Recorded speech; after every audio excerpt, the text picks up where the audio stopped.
Grand Rapids. Aaron, good morning to you. What are we hearing from those groups?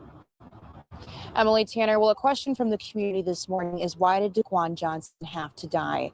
We know that Johnson was riding a bike Tuesday evening after officers stopped him. While attempting to stop him, they said he was complying. Now, Grand Rapids police did share this body camera video saying Johnson ran, so they used a police dog to attempt to stop him. That's when they say Johnson pulled out a gun and an officer shot him. But Johnson's family is sharing a different video this morning, saying he was on his stomach when he was killed. Well, my son, nowhere in that video was he resisting. I saw somebody laying on their stomach with a dog on their back behind them. And then I watched them shoot my son 4 times. He wasn't just my nephew, but he was a son. He was a dad. He was a brother. He was a cousin. He was surrounded by people that loved him, that supported him. Johnson's family, as well as community members and leaders, marched in Grand Rapids calling for justice in Johnson's death. And Johnson's mother, Angelica, says she's still not been allowed to see his body. She's hoping later today she can say her final goodbyes. For now in Grand Rapids, I'm Erin Sullivan, 13 on your side. Greetings, ladies and gentlemen, and welcome to season 11. Died in order to defend our capital. Okay, yeah. We are honored to be joined by her wonderful parents, Gary and Eva Lee. Just top it up about the last story. Okay. Just for 2 minutes, that way I can get situated. My eyes leaky really bad, and I hurt myself today. So, like the cats messed up my chair, so my legs have been like kind of sliding out of socket. But Joe's in the building. So, hey, Joe. I get late. Go on mute because my ass is out loud. Okay. Just 2 minutes. Let's chop it up with Black Joe real like quick. 2 minutes, like 2 minutes. 2.5 minutes. Hey, Joe, what's going on?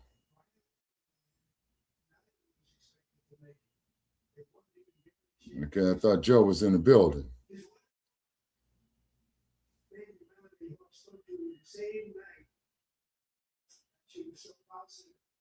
He's in the chat. Black Joe's in the chat. Can you see the chat? No, I don't see the chat. It's not up on my board. Wait a minute. Okay, hold on a second. I'm going to comments. Wait a minute. Yeah. Okay. Swine shouldn't have had his finger on the trigger. He was definitely on his stomach. Okay, enlighten me on this one, Joe.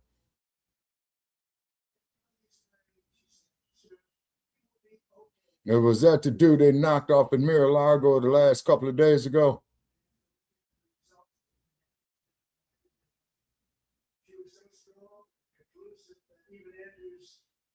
Okay, I'm not getting no feedback. Okay, ladies and gentlemen, copyright disclaimer under Section 107 of the Copyright Act of 1976. Allowance is made for fair use for purposes such as criticism. Already read it. Comment. Already read it. You already read it? Okay. Yeah. All right, he was hot in the back of he was shot in the back of the head in Michigan. Okay, now what's this story, man? Enlighten me on this. I missed something. That's the one I just played, Shabaka. I'm about to replay it. No, hold on. Okay, come on, Aquarius. Come on, Aquarius. Get here, Aquarius. So you can take mommy. Okay. I'm sitting here at my lunch counter today before. Okay, listen, Shabaka, listen. Okay.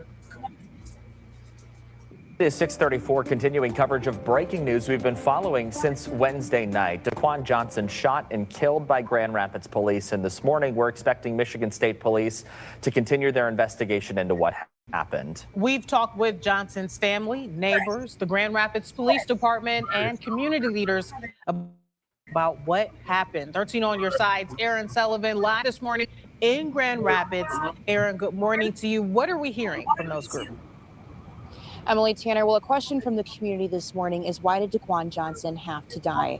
We know that Johnson was riding a bike Tuesday evening after officers stopped him. While attempting to stop him, they said he wasn't complying. Now, Grand Rapids police did share this body camera video saying Johnson ran, so they used a police dog to attempt to stop him. That's when they say Johnson pulled out a gun and an officer shot him. But Johnson's family is sharing a different video this morning, saying he was on his stomach when he was killed. Well, my son, nowhere in that video was he resisting.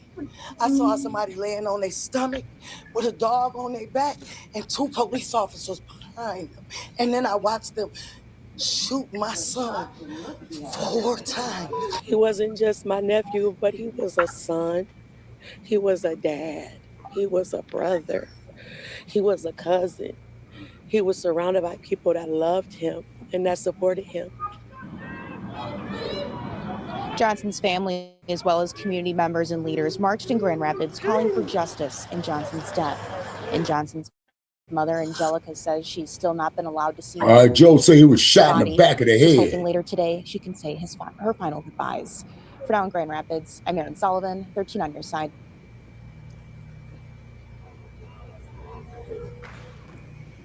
We love you all. Brother, I just had some food, man. I don't want to vomit it up, man. I'm having my coffee. I'm smoking my cigar. I had to turn this lying bastard off. But one thing that this dude said tonight that I have to agree with. Now, you're going to love me for this one here, Black Joe, because you and I, we disagree agreeably. But when Trump said... We haven't watched it yet. We're supposed to start streaming it. We're supposed to start streaming it. We're gonna stream for other people. We're gonna start it over. Okay, because you know he's winding it down now. That's why I turned off my TV set. Yeah, we haven't watched it yet, Shabaka. Yeah. The whole point of this show was to live stream it, and then we were gonna give commentary on it. Yeah. Oh, okay. Well, I got some notes that I wrote down from looking at it myself. Okay. Well, before that, Shabaka, what are your thoughts on the brother that got killed in Grand Rapids? Okay, if he was shot in the back, man, something is wrong. Okay. He's gonna inbox us the video. He's about to okay, now. Shabaka. God damn it. So he's a little late. I know it's no, they fucking with our algorithms tonight, man. It's because they already fucked with mine, man, when I was crumb bumming on the dump. It's because I put up there is that dump is getting ready to bump these motherfuckers' heads. And he did it. And then on top of it, too, Ilhan Omar went off on him. Our man, Al Green, once again, he was protesting and he was forcibly... Yeah, and he was forcibly removed from the Congress tonight. Al Green was. Oh, well, always. He can't do nothing. No, they ain't got no votes. They can't do shit. Mm-hmm. All they can do is cry. That's all they can do. They can't do nothing. Now, one thing the dump did say, okay, you inboxed me the video? Okay, Joe. Now, one thing the dump did say that I have to agree with is getting rid of DEI. Now, the reason why that's an asset to us is because that means when we start our own black businesses, our own black tech firms, we hire who the fuck we want. That's the flip side of that coin. You know the video, Shabaka, so let me know when you get it so we can put it up on the screen. Okay, I can't do nothing with no videos. What do you mean? Okay, wait a minute. Okay. All right, Joe said he inboxed me a video on Facebook. All right, hold on, Joe. Go on to Facebook. Las Vegas police is out there busy tonight. He's not in the chat. He's in the comments. He's not on the panel. No, because he's not on the panel. I know, but he can't put it where he's at. No, it's a Facebook and he inboxed Shabaka the link. Yeah, okay, I'm going to try to copy the link. Okay, here it is. Okay, I copied the link. All right, hold on. Or do you already have it? Oh, wait a minute. Okay, Joe already furnished us with the link. Huh? Yeah, put the link in the private chat, Shabaka. Copy and paste the link and put it in the private chat. Okay. It's in the private chat.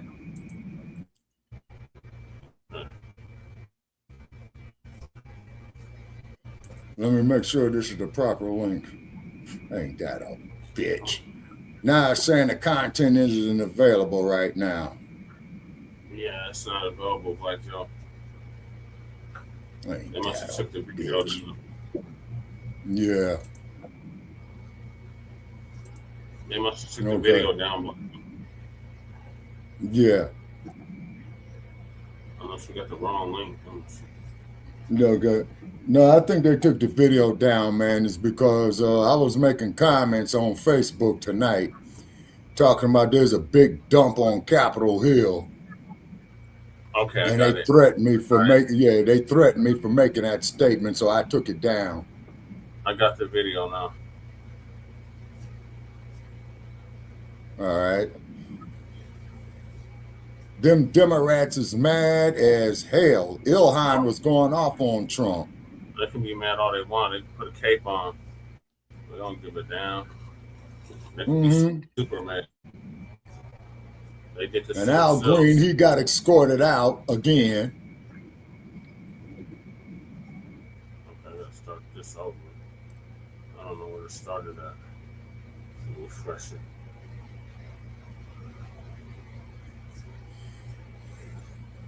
Okay, Brother Che, while you do that, I'm going to ad lib a little bit and just tell me to shut up when you're ready to come back on. Okay, ladies and gentlemen. Right here, brother. Okay. And Dynamite called me and said he tried to get on, man, but he got kicked off. Yeah, I know.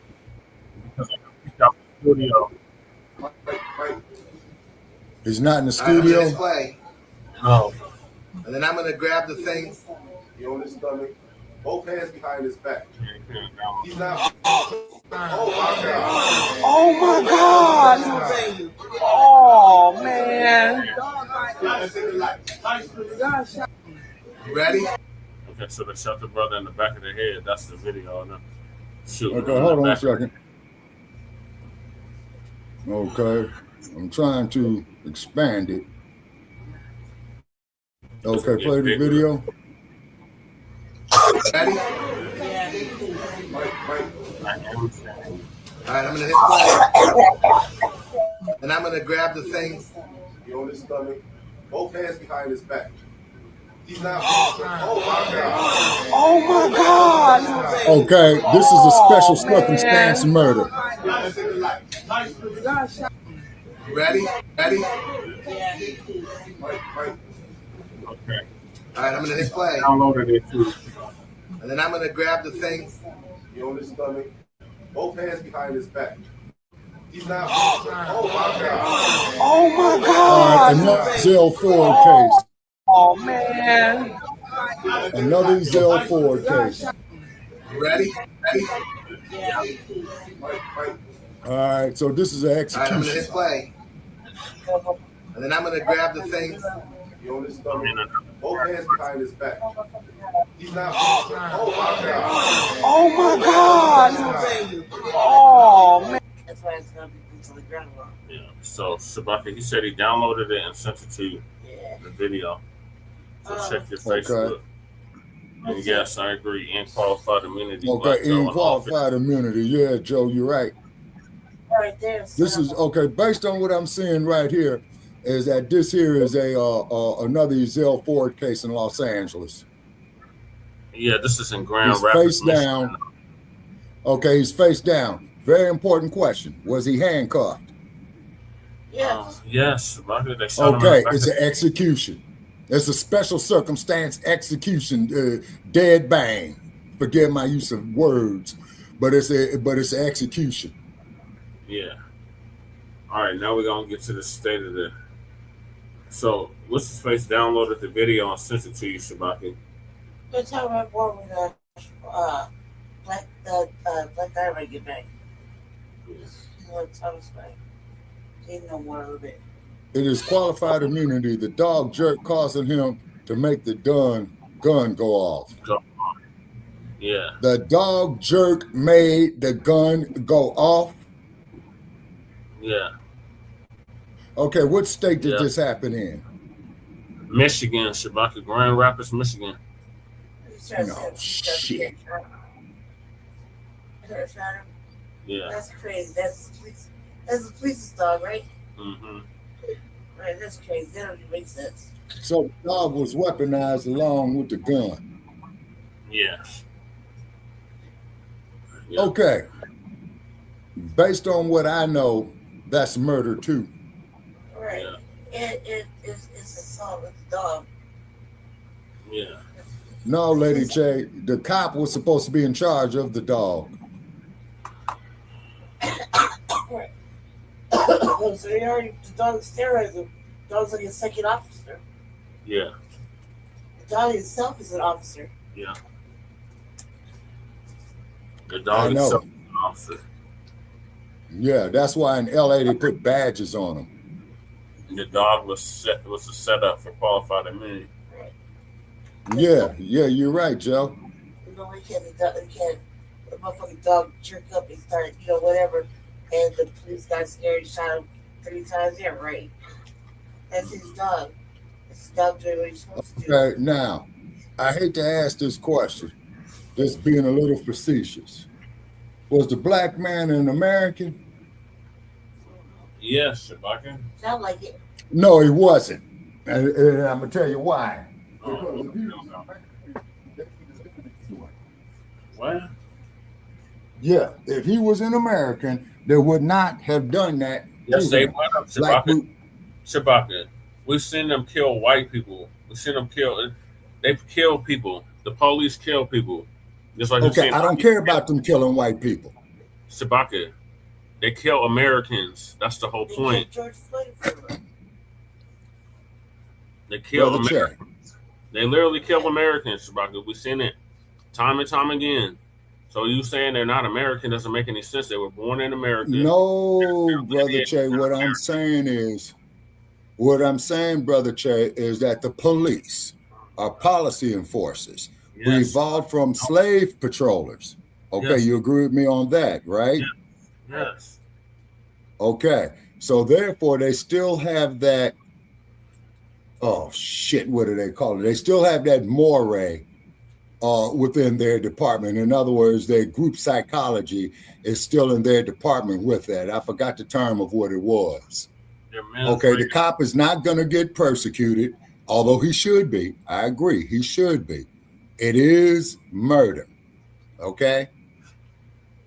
Because he was handcuffed, so he was bound. Okay, exactly, Joe. Okay, like what they did to, what's the woman you speaking of, Sharon Massey? Sonia Massey, my bad. Sonia Massey, yep.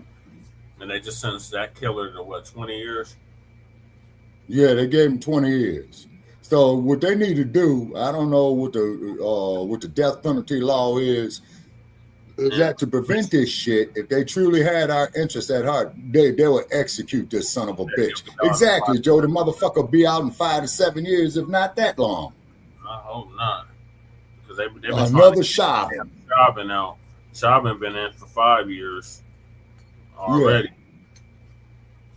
Yeah. Well, 5th year. Mm-hmm. We're going on his 6th year. Mm-hmm. Yeah. Yeah. So condolences.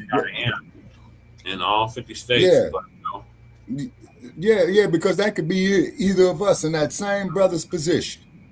Yeah. All right, let's see what the dump was talking about.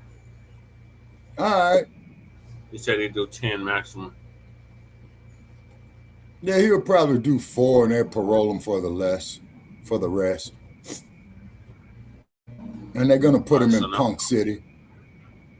Now we're going to get to the main subject of tonight, and that's the dump State of the Union address. So I'm going to play it from the very beginning. Fair use, copyright disclaimer, Section 107 of the Copyright Act of 1976. Allowances made for fair use for purposes such as criticism, comment, news reporting, teaching, scholarship, education, and research.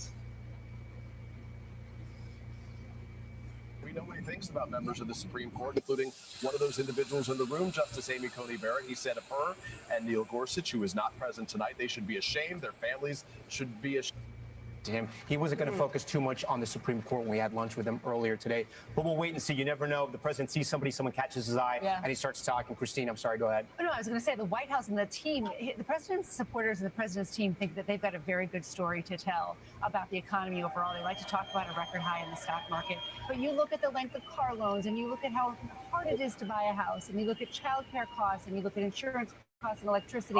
These are things that are not like eggs that you can just give up, right? These are things that are really core parts of the budget that have been too troubling. So maybe you'll see the president tonight shift and look forward and say, stick with me. Things are going to get better in the future.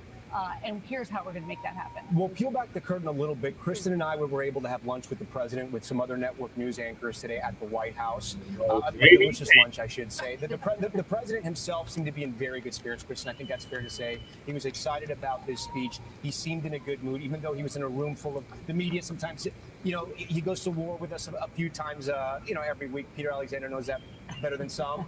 But he seemed to be in good spirits. He did. He seemed energized by this moment. This is the president in his element in front of a crowd. Now, he likes the campaign trail. One of the key questions I think top Republicans are wondering, will he actually stick to the script tonight? We're going to hear the Speaker of the House introduce him now. Let's listen in.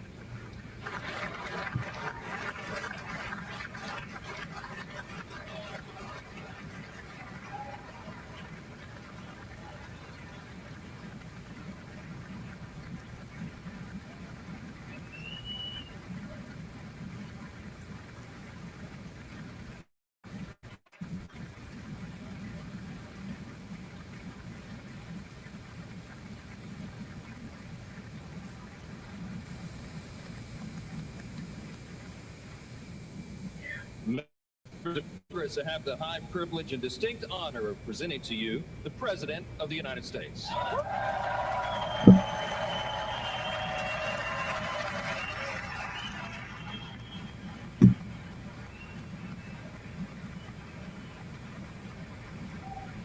Yeah.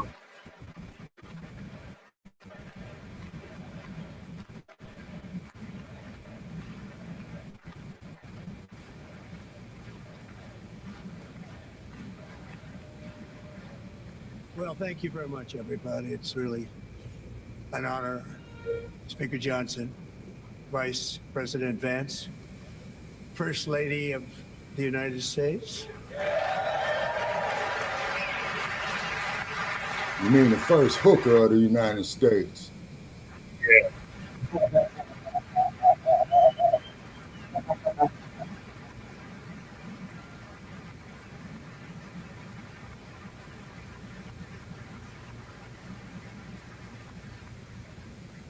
Second Lady of the United States.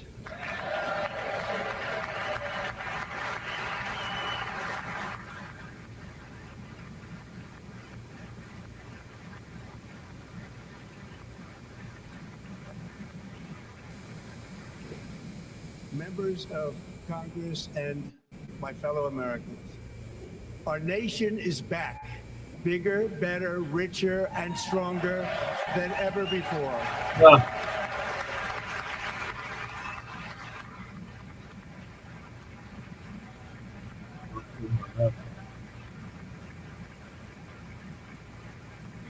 Yeah, you heard those Democrats' feelings tonight. Celebrate an epic milestone in American history. The 250th Yeah, we heard the anniversary Democrats' of feelings our glorious tonight. American independence. This July 4th, we will mark 2.5 centuries of liberty and triumph, progress and freedom in the most incredible and exceptional nation ever to exist on the face of the earth. And you've seen nothing yet. We're going to do better and better and better. This is the golden age of America.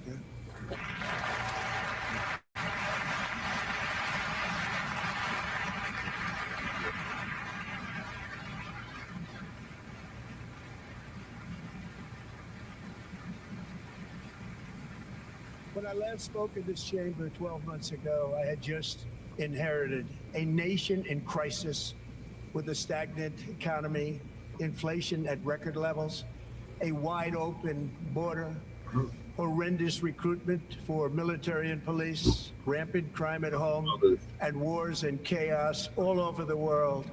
But tonight, after just 1 year, I can say with dignity and pride that we have achieved a transformation like no one has ever seen before, and a turnaround for the ages. It is indeed a turnaround for the ages.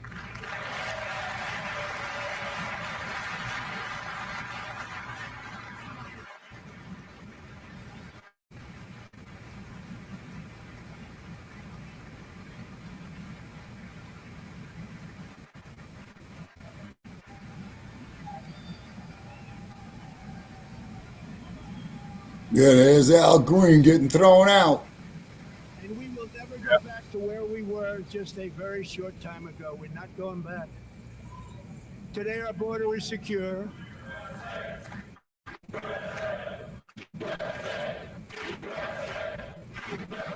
Yeah, they throwing them out. Yeah, they're showing Al the door. Our border is secure. Our spirit is restored. Employment is plummeting. Incomes are rising fast. Ruling economy growing like before. And our enemies are scared. Our military and police are stacked. And America is respected again, perhaps like never before.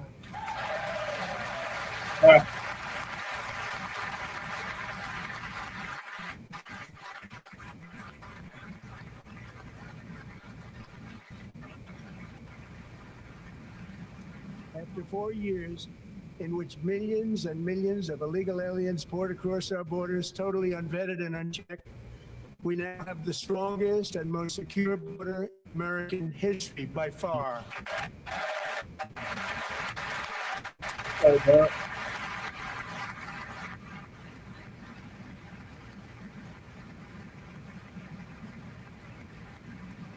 In the past 9 months, 0 illegal aliens have been admitted to the United States.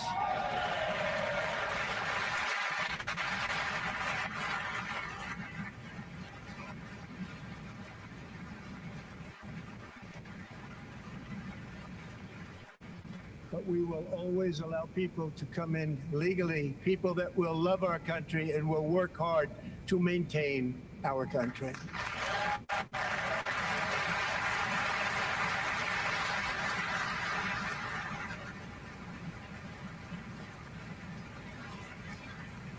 The flow of deadly fentanyl across our border is down by a record 56% in 1 year.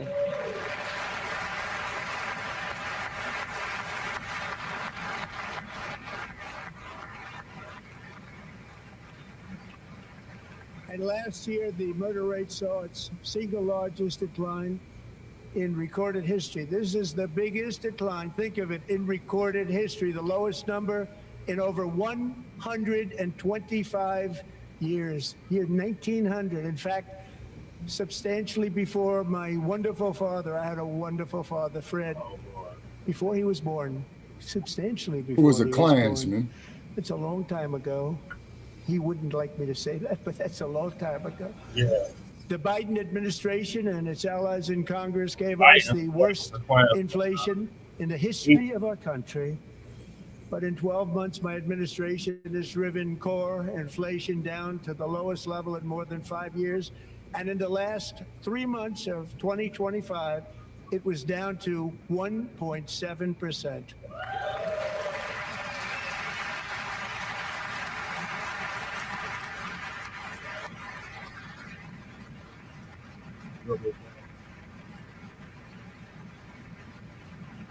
Gasoline, which reached a peak of over $6 a gallon in some states under my predecessor, it was quite honestly a disaster, is now below $2.30 a gallon in most states, and in some places $1.99 a gallon. And when I visited the great state of Iowa just a few weeks ago, I even saw $1.85 a gallon for gasoline. Damn, them is 1980 prices. Yeah.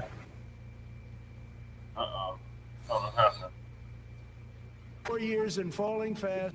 And the annual cost of a typical new mortgage is down almost $5,000 just since I took office. 1 year.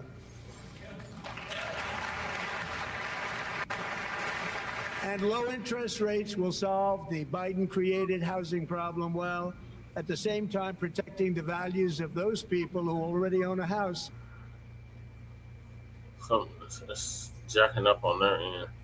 Those values up. We're going to do both. I'm about to find another clip because this is acting dumb. We are going to way. Market has set 3-time record highs since of that 1 year, boosting pensions, 401ks, and retirement accounts for the millions and millions of Americans. They're all gaining. Everybody's up. This administration got less than $1 trillion in new investments. Was Dynamite trying to come on tonight? Less, yes. Substantially less. He was on early. In 12 months, I secured commitments for more than $18 trillion pouring in from all over the globe.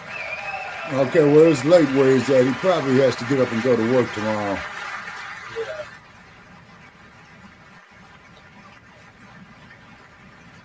Think of it, much less than $1 trillion for 4 years versus much more than $18 trillion for 1 year. What a difference a president makes. A short time ago, we were a dead country. Now we are the hottest country anywhere in the world, the hottest.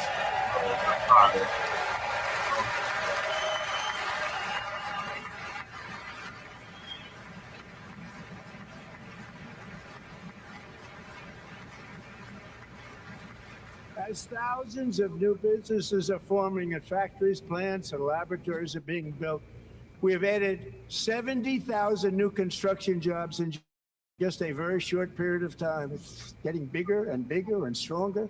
Nobody can believe what they're watching. American oil production is up by more than 600,000 barrels a day, and we just received from our new friend and partner, Venezuela, more than 80 million barrels of oil.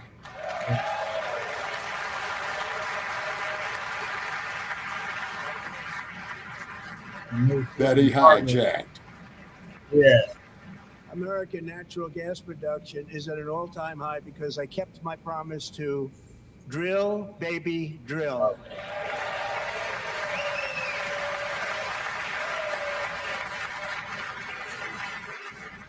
Yeah, I see everybody forgot about that lesson in Frisco Bay in 1969, huh? More Americans are working today than at any time in the history of our country. Think about that. Any time in the history of our country, more working today. And 100% of all jobs created under my administration have been in the private sector. Okay, how much are they getting paid? Right. Is it minimum wage, or are they getting the maximum amount for the social value of their labor? We ended DEI in America. Yeah, that's what I'm betting on, minimum wage. So you still losing. So you still losing. We cut a record number of job-killing regulations, and in 1 year we have lifted 2.4 million Americans, a record, off of food stamps.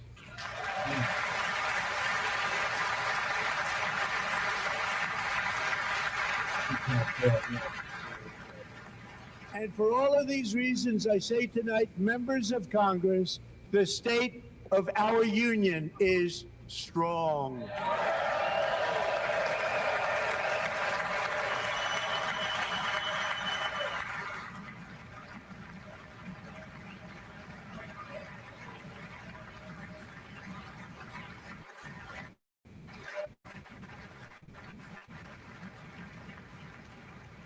Our country is winning again. In fact, we're winning so much that we really don't know what to do about it. People are asking me, please, please, please, Mr. President, we're winning too much. We can't take it anymore. We're not used to winning in our country. Until you came along, we're just always losing, but now we're winning too much. And I say, no, no, no, you're going to win again. You're going to win big. You're going to win bigger than ever. And to prove that point, To prove that point, here with us tonight is a group of winners who just made the entire nation proud. The men's gold medal Olympic hockey team. Come on in. That's the one that Cash Patel was partying with. Oh yeah. Yeah. Good No, and that's fucked why we up. need to drug test Cal Patel. Yeah. Yeah, see how much opioids he was on. Yeah. Listen to these brain dead motherfuckers. Then he talked about that bastard Charlie Kirk. Yeah, I know he was going to do that. Fuck Charlie Kirk. Exactly, and I'm glad that was a WYT that pew-pewed his ass.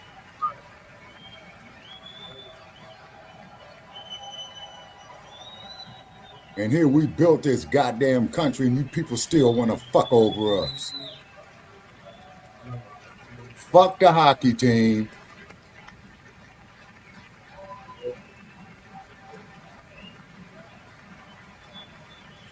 And be careful going to Los Angeles starting next year, people. Security is going to be up the ass up there. Yeah. And the LAPD will be trigger happy. Because I was in LA during the 1984 Olympics. Yeah.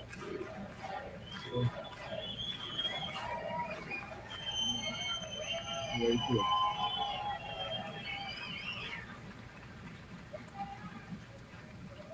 That's the first time I've ever seen them get up.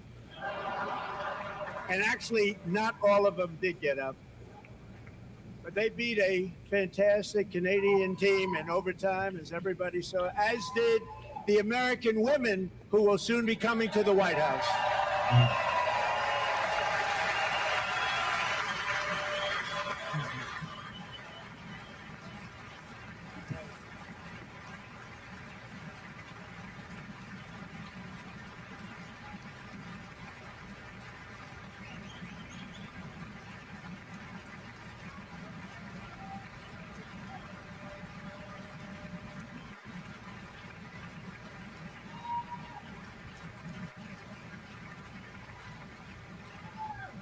They were in the Oval Office before. And I just want to say a second very big congratulations to Team USA. But I have to say that, and I told them this, and we took a vote of the team. I said, anybody votes no, I'm not doing it. So they stood there and they weren't about to say no, because I've never seen a goaltender play as well as goalie Connor Hellebuck.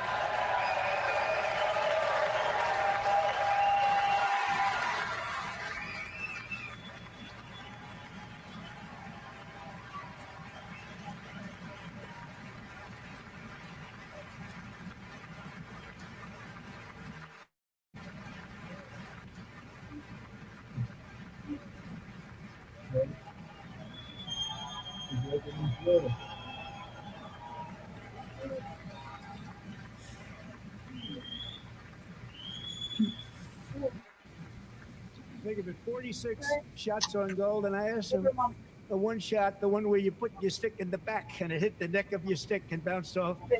You practiced that, or was that a little lucky? He refused to answer that question.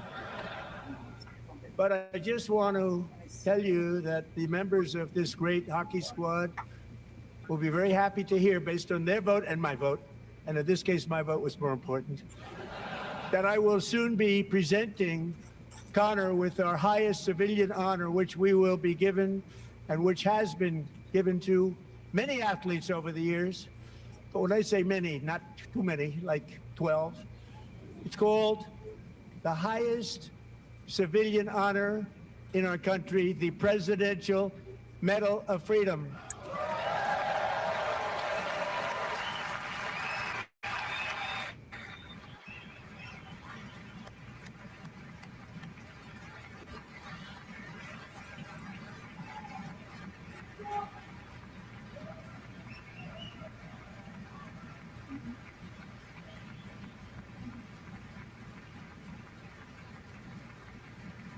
Great athletes have gotten that, very great, the best. and I thought he deserved it. And I did take a vote, every single one of them. I said, I'm not giving it if anybody goes no, and every single one of them rapidly put up their hand.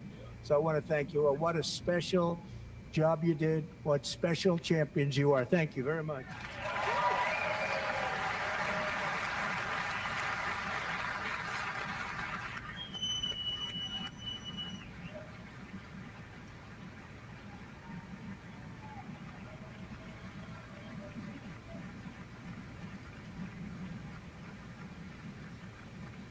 I'm also pleased to say that the next time the Olympic torch is lit, it will be here in America for the 2028 Olympics, and it's the summer version right in Los Angeles. We're going to do a good job in Los Angeles. All right, read between the lines out there in Los Angeles, people. Yeah, you already know what that means.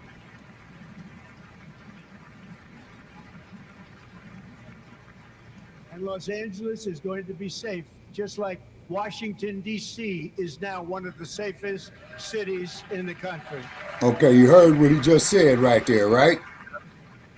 Yep. And this year, and I must say I got them both. I got them in the first term, and I was disappointed because I didn't think I'd be the president when this happened. But strange things took place. And now I've got them because I got the Olympics and I got the 2026 FIFA World Cup. And I wanted to claim the 250th, but I didn't get away with that one. I couldn't claim that one for myself.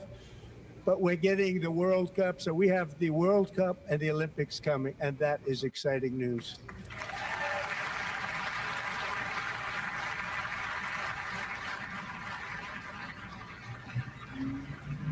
So this will be a year to celebrate our country and the heroes who have kept it free. Men like Buddy Taggart.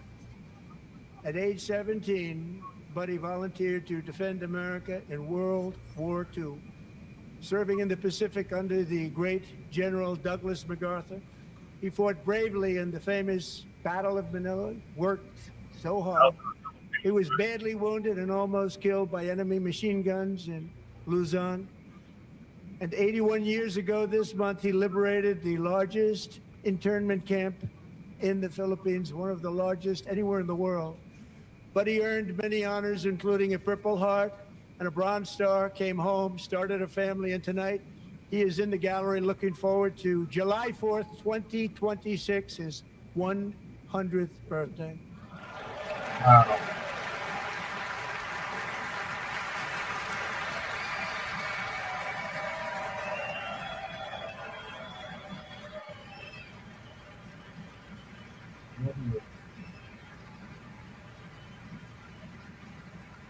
And also, too, people, when he talks about World War II, Google a film called Home of the Brave, okay? Yeah.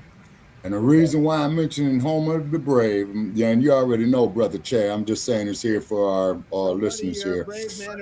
There's a scene in there where there was a black GI who was called the N-word, all kind of derogatory stuff. And there's a scene there where he sits down and cries. The reason why the black GI cried, it was not so much because of the derogatory terms that they called him. He cried because he was not white. Repeat. He cried because he was not white. And that is the worst hatred that it is. Yeah. Hatred of self. Yeah.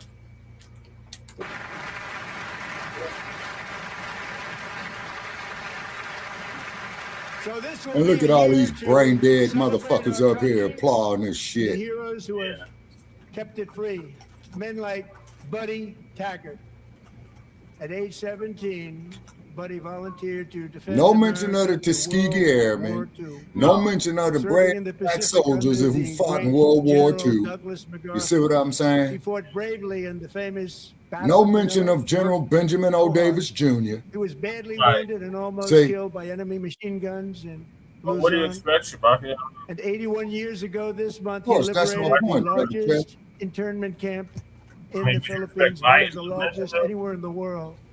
But he earned many honors, including a Purple Heart and a Bronze Star. Came No, home, Biden didn't started a mention him family, either. and tonight Clinton didn't he mention is in him. the gallery Nixon looking didn't forward mention him. to July Kennedy 4th, didn't mention him. 2026, his Carter didn't 100th mention him. birthday.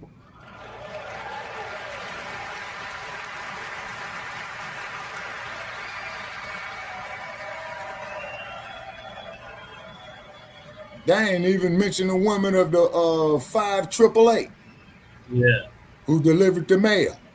Yeah. See?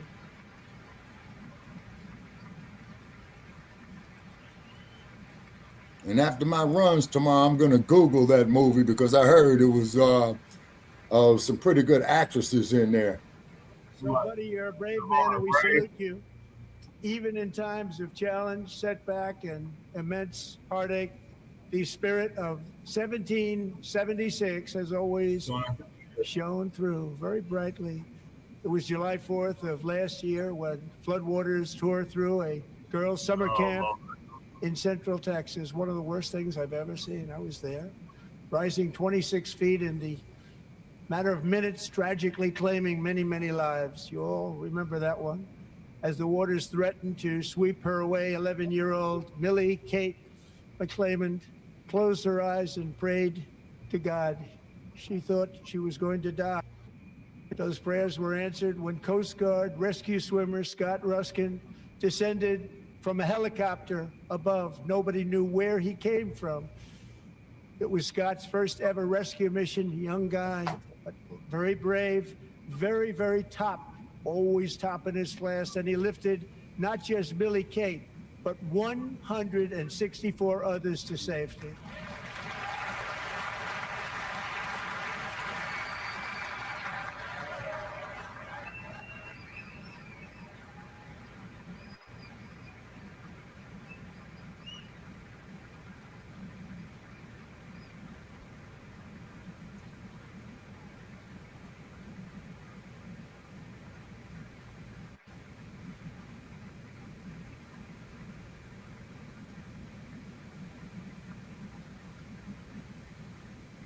People watched Scott from a distance, and they couldn't believe what they were seeing. The winds were blowing, the rain was pouring, everything was going, and that rapid water, nobody's ever seen anything like it. They said, wow, that's something.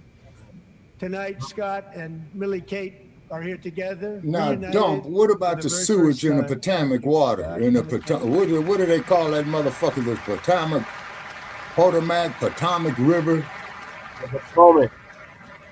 Yeah, Potomac, yeah.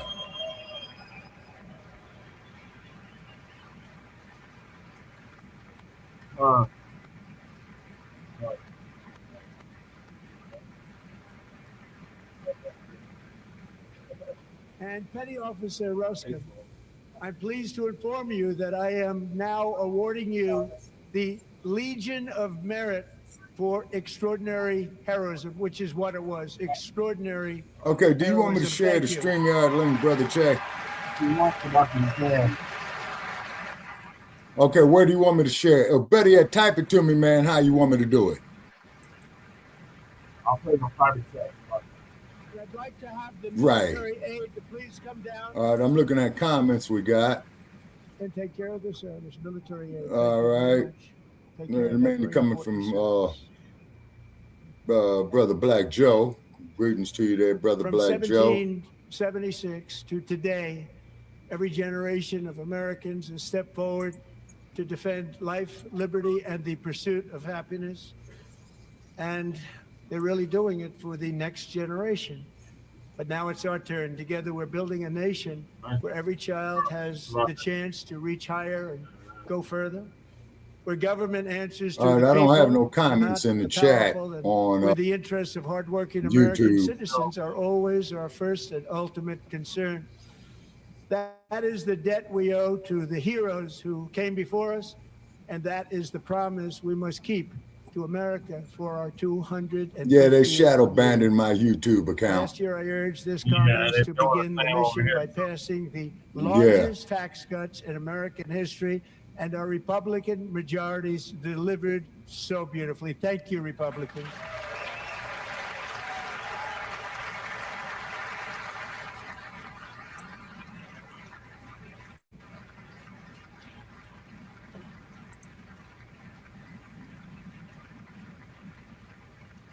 all Democrats, every single one of them, voted against these really important and very necessary massive tax cuts.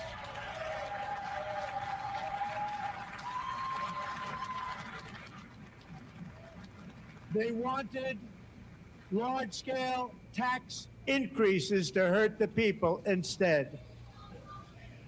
But we held strong, and with the great, big, beautiful bill, we gave you no tax on tips, no tax on overtime, and no tax on Social Security for our great seniors.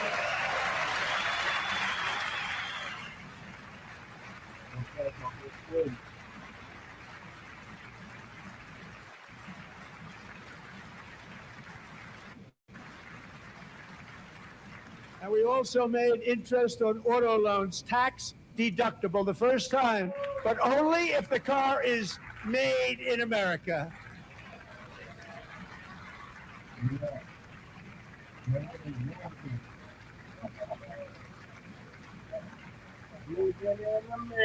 Recently in Pennsylvania, I met Megan Hemhauser, a devoted mom who's homeschools her children, beautiful, 2 children, during the day while waiting tables at night as her husband works overtime operating very heavy equipment. Megan is here this evening, and she's happy to tell you that she is so much richer because with no tax on tips, no tax on overtime, and her expanded child tax credit done again by Republicans, Megan and her husband will take home more than $5,000 extra just for the year, cutting her tax bill in more than half.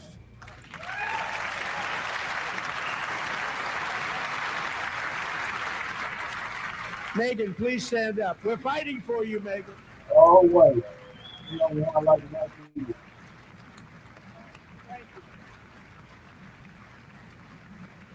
Thank you, Megan. We're fighting for you, Megan. Under our bill, parents like Megan can also activate their children's brand new Trump accounts. And I didn't name it.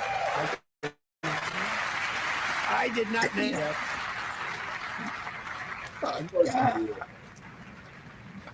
Nobody believes me, but I did not name it. It was named by a very tall man sitting right there in the third row. Nice man, a good man. Tax-free investment accounts for every American child. This is something that's so special and has taken off and gone through the roof. Millions will be pre-funded courtesy of the U.S. Treasury and private individuals like Michael and Susan Dell, who have donated $6.25 billion to fund the Trump accounts for 25 million American children. They're great people.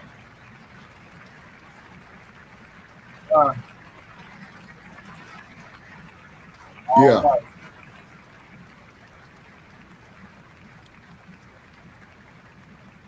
You know, I asked Michael Dell, how do you make all that money? He said, well, I just sat on my dorm in school and I made computers and I'd sell them to people. And I just kept selling and selling and selling. And pretty amazing story. That's called the American dream. He sold a lot of computers, a lot of those laptops. So I congratulate him on that. But I really thank him and Susan, as well as others like Brad Gerstner, a very tremendous guy. He was behind it right from the beginning. Brad Gerstner. Thank you, Brad.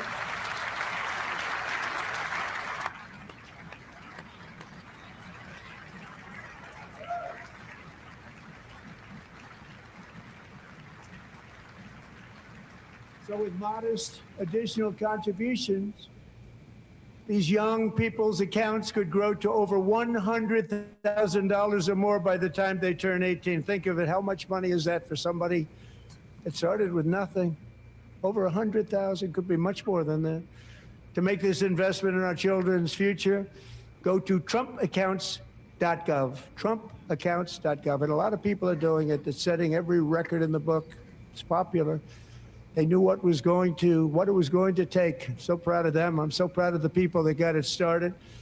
Now it's just taken off. One of the primary reasons for our country's stunning economic turnaround, the biggest in history, where the Dow Jones broke 50,000 4 years ahead of schedule, and the S&P hit 7,000 where it wasn't supposed to do it for many years, were tariffs.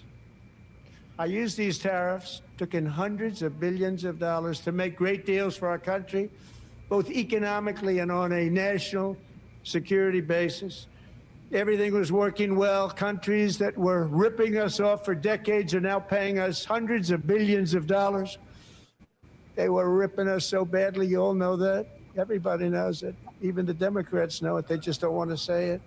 And yet these countries are now happy, and so are we. We made deals. The deals are all done. And they're happy. They're not making money like they used to, but we're making a lot of money. There was no inflation, tremendous growth.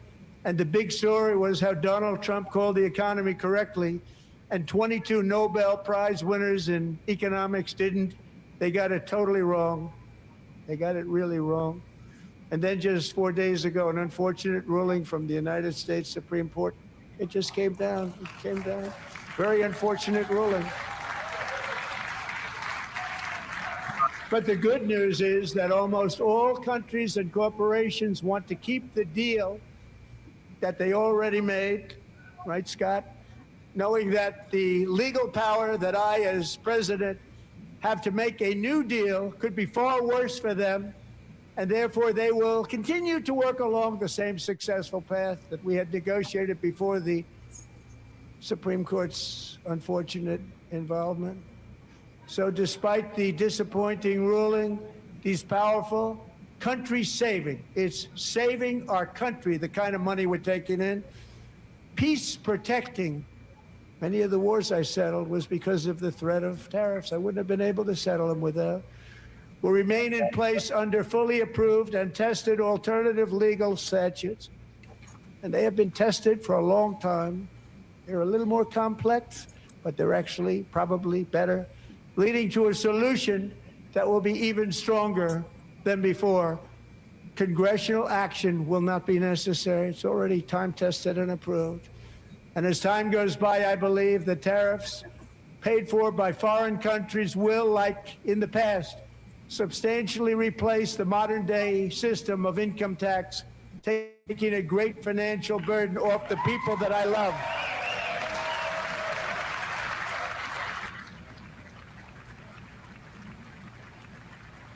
Right?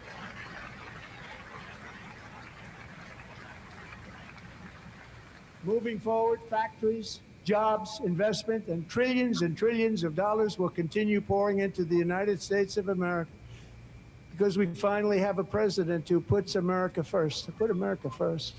I love America. Motherfucker, you love money.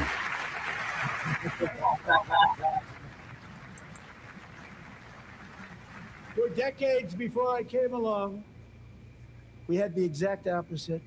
From trade to healthcare, from energy to immigration, everything was stolen and rigged in order to drain the wealth out of the productive, hardworking people who make our country great, who make our country run. Under Biden and his corrupt partners in Congress and beyond, it reached a breaking point with the Green New Scam, open borders for everyone. They poured in by the millions and millions from prisons, from mental institutions. They were murderers, 11,888 murders. They came into our country. You allowed that to happen. And record-setting inflation that cost the typical family $34,000 in just a speck of time. Now the same people in this chamber who voted for those disasters suddenly used the word affordability, a word they just used it. Somebody gave it to them, knowing full well that they caused and created the increased prices that all of our citizens had to endure. You caused that problem. You caused that problem.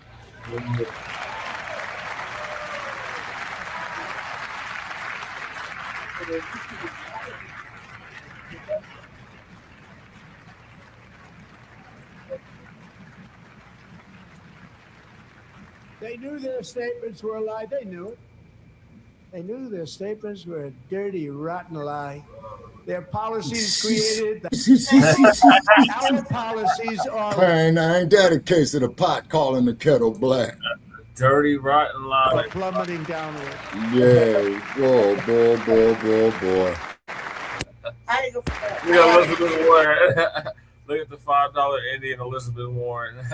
Oh, Pocahontas. 60%. Yeah. Madam Secretary, thank you. The cost of fruit, hotels, or I don't know why he keeps doing that. They should. and even beef, which was Man, they very shadow high, is banning starting us, to man. come They down. scanning us. In a little while, we're getting it down. It's on the stream that I'm sharing. I don't know why it's doing that. It's I know why. Just a short time ago, nobody can believe when they see the kind of numbers, and especially. Yeah. It's a stream. All right, well, fuck the stream. Let us continue with the show. I'm also confronting one of the offs of our time. Oh boy. It's hilarious to you, Sparky. Yeah. It's the passage of the Unaffordable Care Act, sometimes referred to as the insurance company of Scott. It's on their end. That's what there is. Yeah, it's pre-recorded, right? Giving them hundreds. Yeah, well, it was live. Yeah. It should still be live. Toward 1,000, 1,200, 1,400, and even 1,700%, like nothing else. That's why I introduced the great healthcare plan. I want to stop all payments to big insurance companies. Now you got three criminals sitting up right here. How come the U.S. Marshals is not in there booking these motherfuckers? Which will be better healthcare at a much lower cost. In a perfect world, Shabaka. I know. And look at the house niggas getting upset. Who was that fool right there? Was that Jamal Bowman dude or the Warlock? I think it was Warlock. Transparency, that's a big deal. Sounds so simple, so big. And I did that in my first term, and the Democrats immediately terminated it with full knowledge that they were doing a very bad thing for the people. Costs were going to go way up, and that's what happened. And now I'm bringing them way down on health care and everything else. I'm also ending the wildly inflated cost of prescription drugs like has never happened before. Man, then quit taking them damn stones and snorting that shit. There's dark JFK. Other presidents tried to do it, but they never could. They tried. Most didn't try, actually. But they tried. They said they tried. They couldn't do it. They didn't even come close. They were all talk and no action. But I got it done. In internet land. Okay. This Joker is stating how he honestly feels. Who have for decades He's telling you, black man and woman, he ain't got your damn interest at heart. Anywhere in the He's world telling you prescription a whole drugs will now pay the bookload of lowest price anywhere in the world for drugs. He's telling us, Anywhere, fuck the you. lowest price. But you get these dumbass, black ass politicians that have faith in this shit.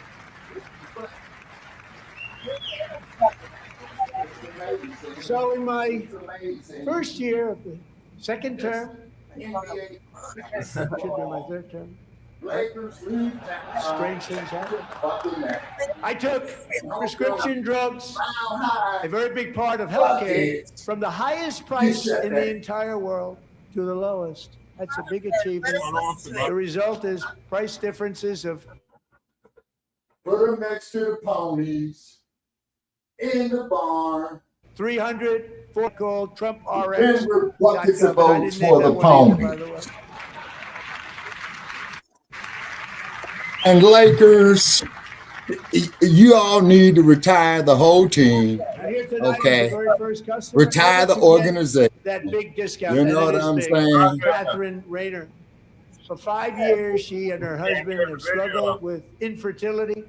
And they turned to yeah, and Jenny IVF. Buss sold the majority of the stock in it. Costing Catherine $4,000 to purchase. We can't hear the But a few video. weeks ago, she logged onto the Trump RX website and got that same drug that cost $4,000, got it for under $500.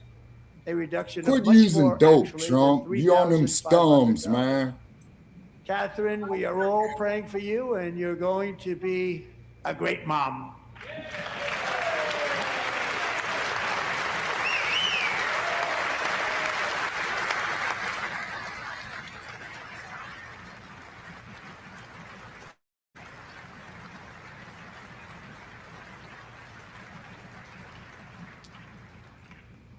So now I'm calling on Congress to codify my most favored nation program into law. Now, the one thing I'm not sure it matters because I negotiated before the Supreme Court's Now, one thing. unfortunate involvement. Hold on, So Shabaka. despite the disappointing ruling, he's powerful, And country these safe, kangaroo is saving motherfuckers. our country, the kind of money we're taking in. All right, make it quick, Shabaka, so we can finish this. Yeah, we try to watch it, like, so we can hear it. You already Okay. got to watch it. One thing I will say about Trump, that is a tailor cut suit. I like that. What JD got on and what Poindexter got on there and sitting next to him with them glasses on, man, look like they stole that shit. That's right. Okay, Shabaka, don't get back to the video. Yeah, we got to hear every word. Peace protecting many of the wars I settled was because of the threat of tariffs. I wouldn't have been able to, because of the threat of tariffs, I wouldn't have been able to settle them without. Will remain in place under fully approved and tested alternative legal statutes. And they have been tested for a long time. They're a little more complex, but they're actually probably better, leading to a solution that will be even stronger than before. Congressional action will not be necessary. It's already time tested and approved. And as time goes by, I believe the tariffs paid for by foreign countries will, like in the past, substantially replace the modern day system of income tax, taking a great financial burden off the people that I love.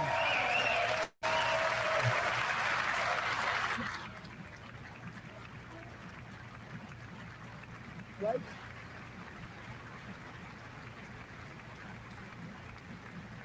Moving forward, factories, jobs, investment, and trillions of dollars will continue pouring into the United States of America because we finally have a president who puts America first. I put America first. I love America.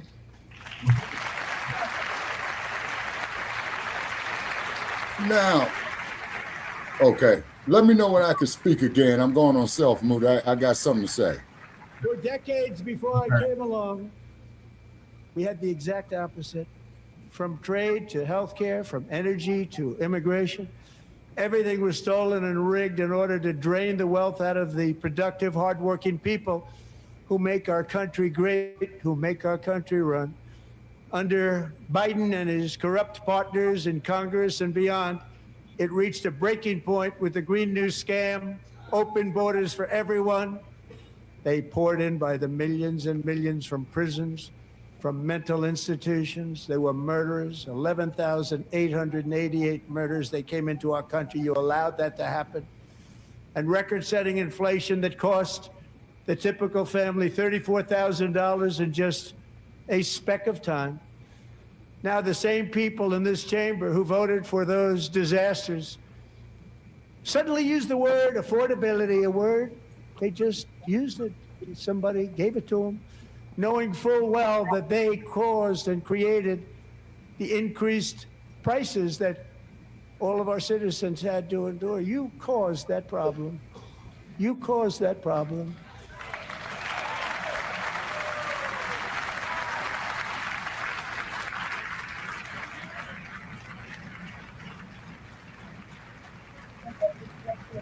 Right. They knew their statements were a lie. They knew it. They knew their statements were a dirty, rotten lie. Their policies created.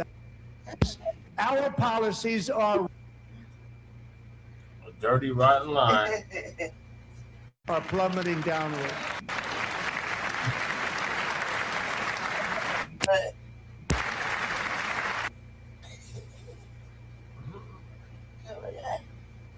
60%, Madam Secretary, thank you.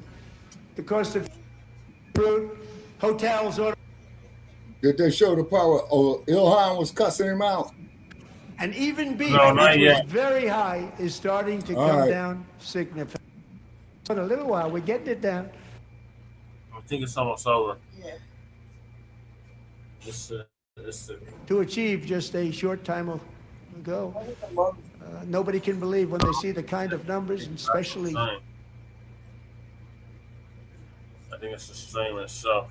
it's like another big All right. tax cut. I'm also confronting one of the offs of our times.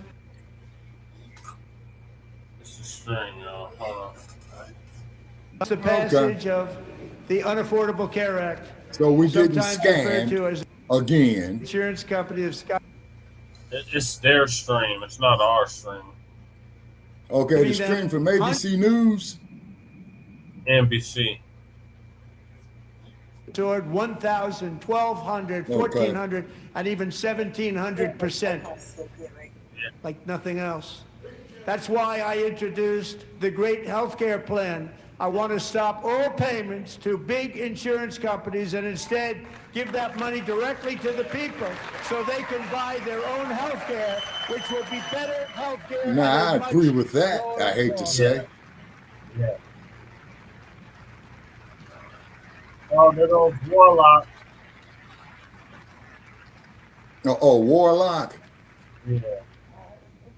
Okay, now you see people. My plan requires wait. maximum price transparency. That's a big deal. Sounds so simple, so big. And I did that in my first term, and the Democrats immediately terminated it with full knowledge that they were doing a very bad thing for the people. Costs were going to go way up, and that's what happened. And now I'm bringing them way down on healthcare and everything else.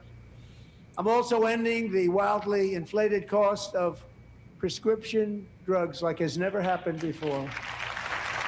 Nah, I'm for that. Yeah. That's RFK Jr. Other I know Big presidents tried Pharma's to do mad it, with him at that one. but they never could. They tried. Most didn't try, actually. But they tried. They said they tried. They couldn't do it. They didn't even come close. They were all talk and no action. But I got it done. Under my just enacted most favored nation agreements, Americans who have for decades paid by far the highest prices of any nation anywhere in the world for prescription drugs will now pay the lowest price anywhere in the world for drugs. Anywhere. The lowest price.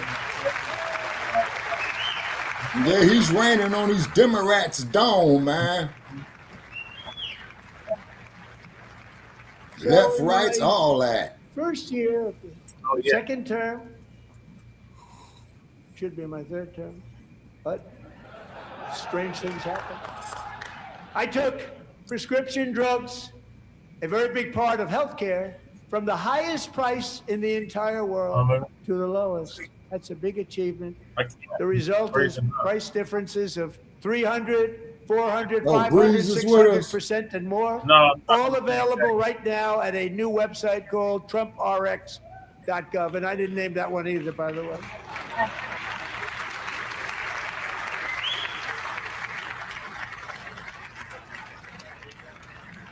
And here tonight is the very first customer ever to get that big discount, and it is big. Catherine Rayner.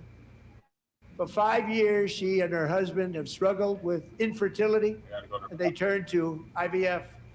One drug has been costing Catherine $4,000 to purchase.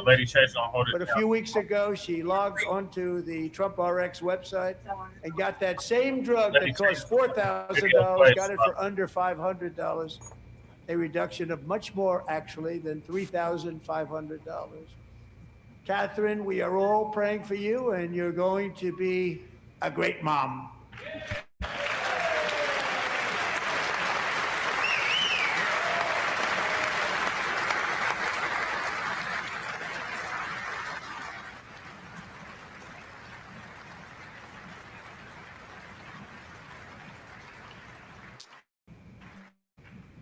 So now I'm calling on Congress to codify my most favored nation program into law. Now, the one thing, I'm not sure it matters because it's going to be very hard for somebody that comes along after me to say, let's raise drug prices by 700 or 800%. But John and Mike, if you don't mind, codify it anyway. They may do it. Codify it anyway. Thank you. Many Americans are also concerned that energy demand from AI data centers could unfairly drive up their electric utility bills. Tonight, I'm pleased to announce that I have negotiated the new Ratepayer Protection Pledge. You know what that is? We're telling the major tech companies that they have the obligation to provide for their own power needs. They can build their own power plants as part of their factory so that no one's prices will go up. And in many cases, prices of electricity will go down for the community, and very substantially down. This is a unique strategy never used in this country before. We have an old grid. It could never handle the kind of numbers, the amount of electricity that's needed. Now I know So I'm Los telling Angeles them Department they can of build their Water own and Power is plant. pissed They can off with produce that their own one. electricity. It will ensure the company's ability to get electricity while at the same time That means that lowering city of prices LA will be electricity stealing for less you, of and your could be water very from the substantial Colorado for River. all of you cities and towns. You're going to see some good things happen over the next number of years. Another pillar of the American dream that has been under attack is home ownership. With us tonight is Rachel Wiggins, a mom of two from Houston. She placed bids on 20 homes and lost all of those bids to gigantic investment firms that bypassed inspection, paid all cash, and turned those houses into rentals, stealing away her American dream. She was devastated. Stories like this are why last month I signed executive order to ban large Wall Street investment firms from buying up in the thousands single-family homes.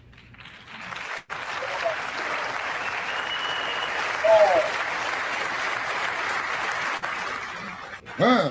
There ain't no Democrat came up with that idea. And now I'm asking Congress to make that ban permanent, because homes for people, really, that's what we want. We want homes for people, not for corporations. Corporations are doing just fine. Racel, thank you very much. Good luck with your home. You'll get one soon.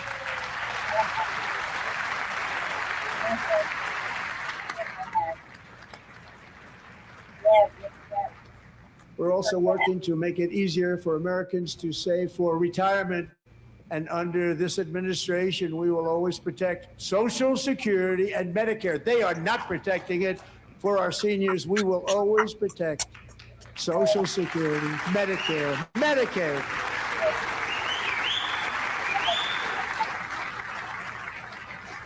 Since I took office, the typical 401k balance is up by at least $30,000.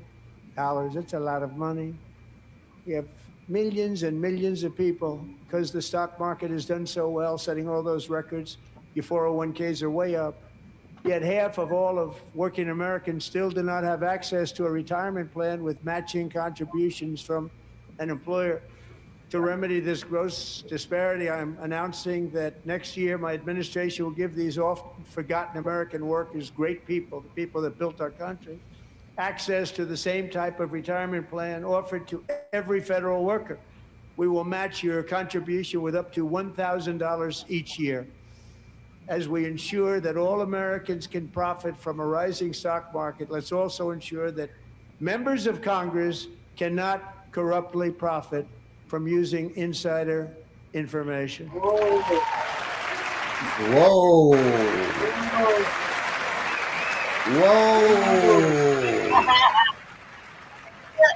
Whoa.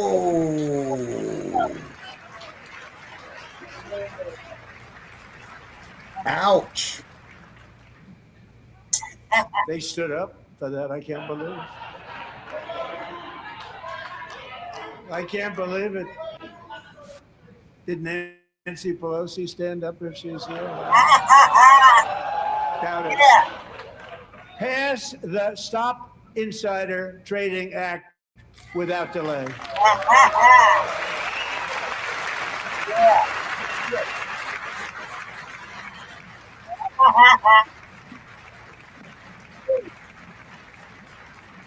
I wasn't sure if anybody even on this side was going to applaud for that.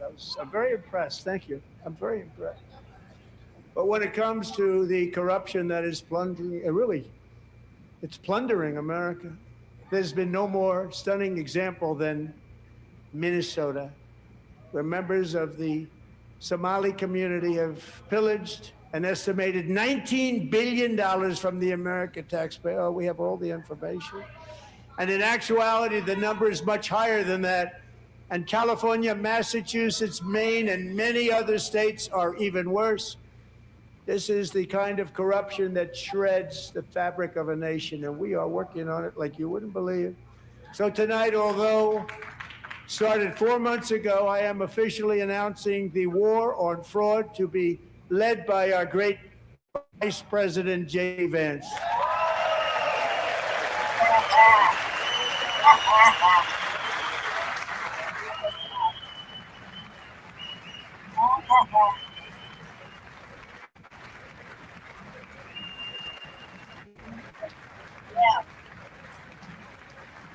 We'll get it done. And if we're able to find enough of that fraud, we will actually have a balanced budget overnight. It'll go very quickly. That's the kind of money you're talking about. We'll balance our budget. The Somali pirates who ransacked Minnesota remind us that there are large parts of the world where bribery, corruption, and lawlessness are the norm, not the exception. Importing these cultures through unrestricted immigration and open borders brings those problems right here to the USA. And it is the American people who pay the price in higher medical bills, car insurance rates, rent, taxes, and perhaps most importantly, crime. We will take care of this problem. We're going to take care of this problem. We are not playing games. Delilah.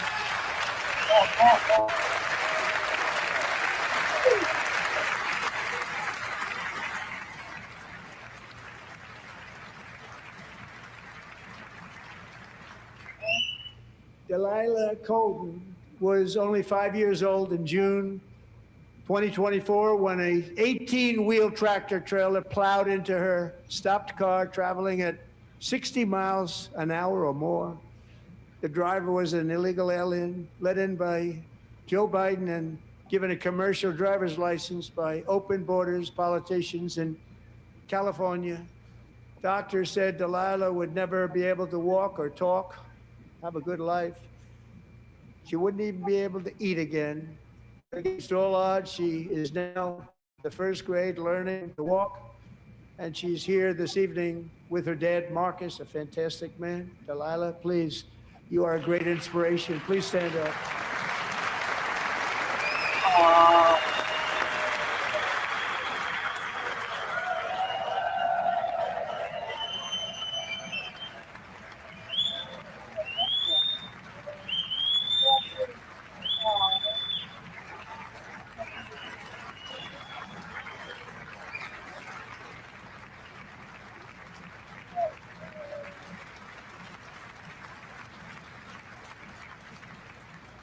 Thank you, Delilah. Many, if not most, illegal aliens do not speak English and cannot read even the most basic road signs as to direction, speed, danger, or location. That's why tonight I'm calling on Congress to pass what we will call the Delilah Law, barring any state from granting commercial driver's licenses to illegal aliens.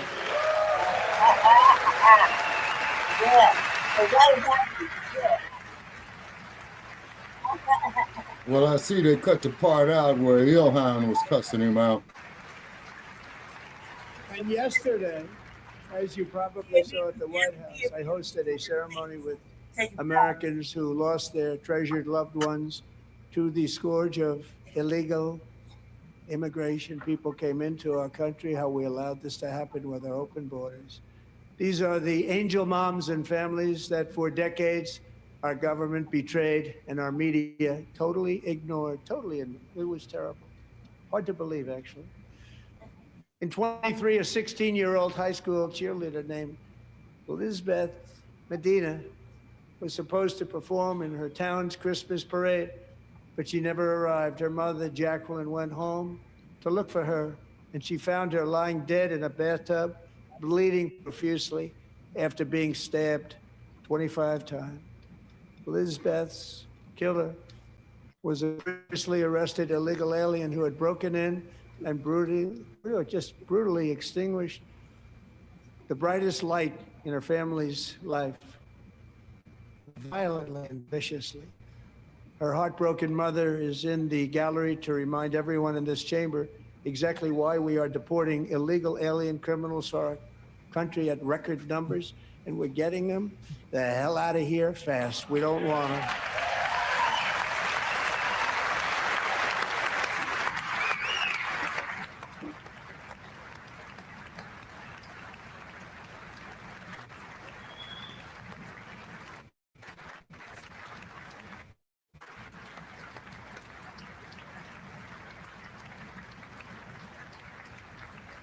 Thank you very much, Jacqueline. Thank you. We can never forget that many in this room not only allowed the border invasion to happen before I got involved, but indeed they would do it all over again if they ever had the chance. If they ever got elected, they would open up those borders to some of the worst criminals anywhere in the world. The only thing standing between Americans and a wide open border right now is President Donald J. Trump and our great Republican patriots in Congress. Thank you. Thank you.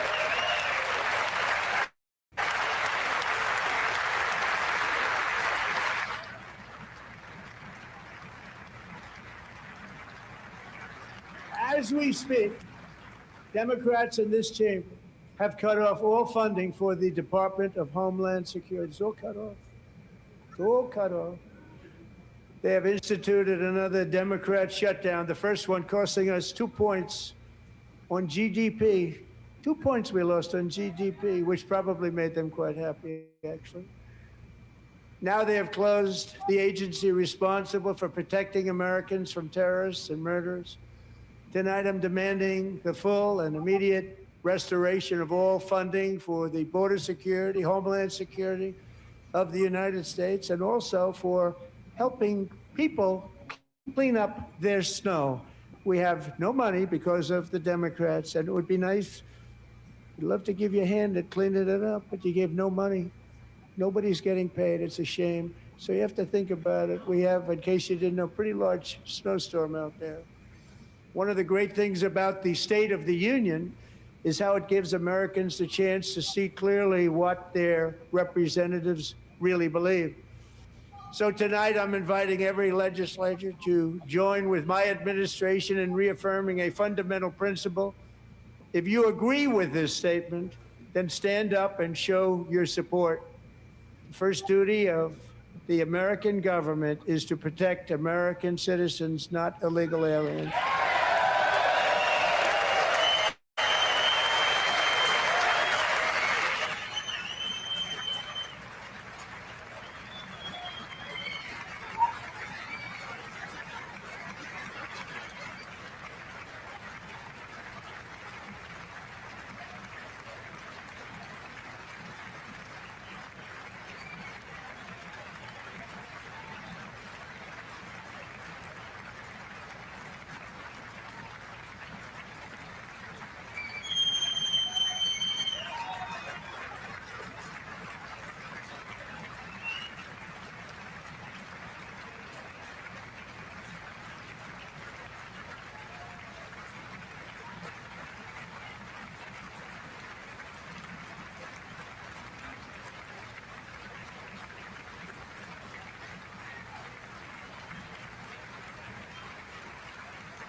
Isn't that a shame? You should be ashamed of yourself not standing up. You should be ashamed of yourself. That is why I'm also asking you to end deadly sanctuary cities that protect the criminals and enact serious penalties for public officials who block the removal of criminal aliens. In many cases, murderers all over our country, they're blocking the removal of these people out of our country, and you should be ashamed of yourself.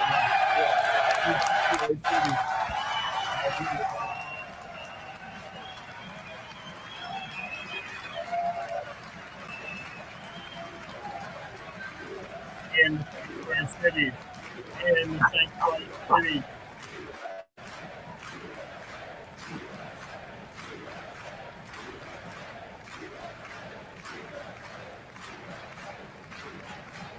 And perhaps most importantly, I'm asking you to approve the Save America Act.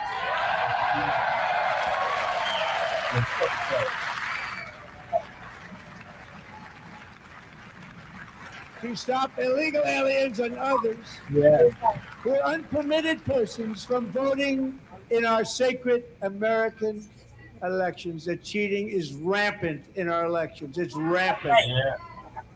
It's very simple. All voters must show voter ID. Right. I'm not.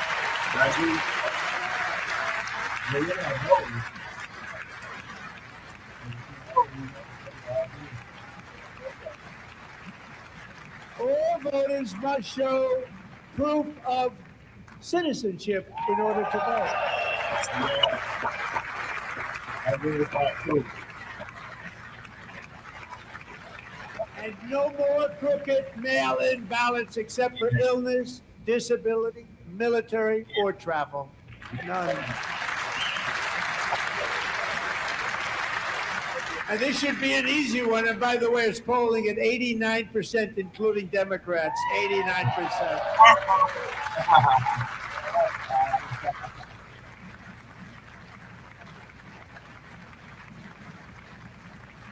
And even the new communist mayor of New York City, I think he's a nice guy. Speak to him a lot. Bad policy, but nice guy. Just said they want people to shovel snow. They got hit hard. They want them to shovel snow, but if you apply for that job, you need to show 2 original forms of ID and a social security card. Man, I ain't showing you shit. Yet they don't want identification for the greatest privilege of them all, voting in America. No, it's no good. No good. Both Republicans and Democrats overwhelmingly agree on the policy that we just enunciated. And Congress should unite and enact this common country-saving legislation right now, and it should be before anything else happens. Yeah.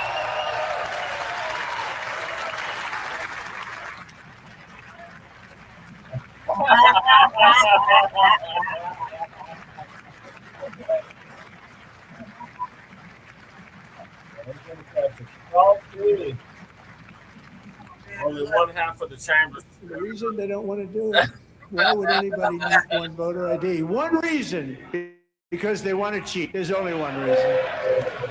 They make up all excuses. Well, now, isn't that a case of It's the pot racist. calling They the kettle come up with black? things you almost say, what imagination they have.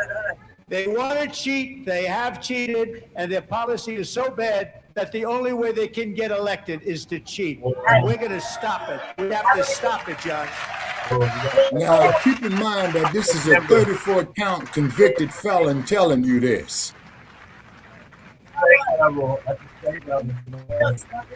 Now, this is a convicted felon telling you this. Opportunity to show common sense. That's the state level. What In he the said gallery was real, tonight though. are Sage Blair and her mother, Real. Michelle. In 2021, Sage was 14 when school officials in Virginia sought to socially transition her to a new gender, treating her as a boy Oh my God. and hiding it from her parents. Hard to believe, isn't it? Before long, a confused Sage ran away from home after she was found in a horrific situation in Maryland. A left-wing judge refused to return Sage to her parents because they did not immediately state that their daughter was their son. Sage was thrown into an all-boys state home and suffered terribly for a long time. But today, all of that is behind them because Sage is a proud and wonderful young woman with a full ride scholarship to Liberty University. Sage and Michelle, please stand up.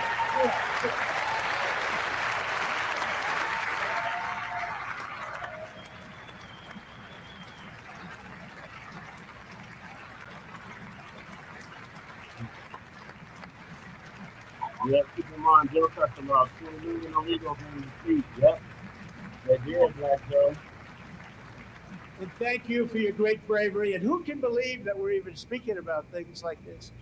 15 years ago, if somebody was up here and said that, they'd say, what's wrong with him? Now we have to say it because it's going on all over numerous states without even telling the parents. Right. But surely we can all agree no state can be allowed to rip children from their parents' arms and transition them to a new gender against the parents' will. Who would believe that we've been talking about this? We must ban it, and we must ban it immediately. And child abuse.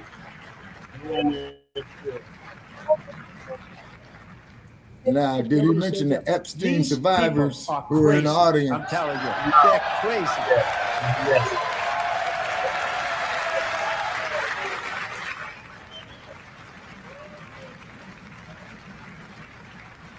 Amazing. Boy, oh boy. We're lucky we have a country. With people like this, Democrats are destroying our country, but we've stopped it just in the nick of time, didn't we?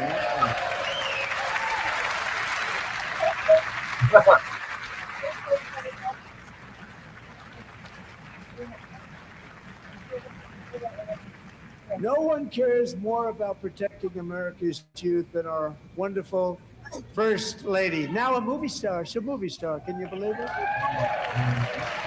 Yeah, she's a movie star, right? Over the past year, she has had an incredible impact championing AI legislation, advancing a landmark executive order on foster care, and helping secure $30 million to launch the Melania Trump Foster Youth to Independence Initiative. It's a tremendous, really a tremendous thing that happened and had a lot of bipartisan support. She gets much better bipartisan support than I do. Yeah, I get hold none. on. She gets Okay, a lot. Black Joe is saying. Someday Okay, you're what gonna did have to Joe tell me how say? you Wait a did minute. that. Okay, And students Joe and says educators keep in in every mind state have Democrats allowed joined 20 the First Lady's million efforts in illegals the in to cheat. presidential AI Okay, challenge, Joe. keeping America's next generation positioned Okay. to succeed and strongly succeed in the future. Tonight, we welcome two young people whose lives reflect the First Lady's impact, Sierra Burns and Everest Nevermont. That's exactly what they did. Thank you both, and Melania, thank you. I know how hard you worked on it. Thank you very much.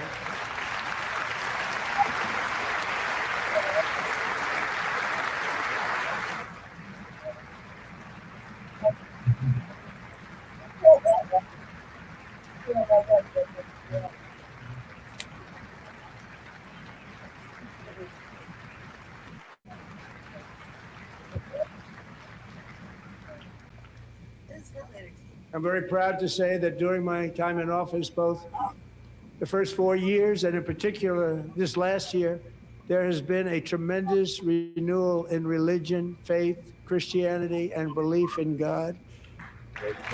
Tremendous renewal. Now you hear he's going with this Charlie Kirk shit.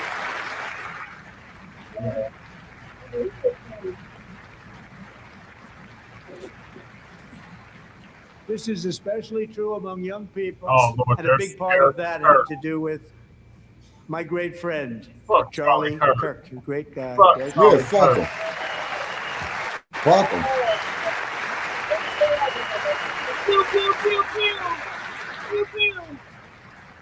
So Yeah, he got dumped on by one of his own. By an So all assassin. you motherfuckers out there talking about black on black crime, remember that Charlie Kirk got dumped His on by one of his wonderful own. wife, Erica, is with us tonight. Erica, please stand.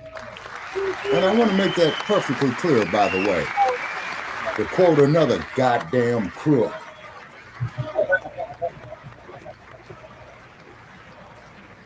Wish the fuck I would go out here in my twilight years wasting my time voting in this rigged shit. The only one who I'm voting for is Jesse Paris, if I may. Thank you. Thank you a lot.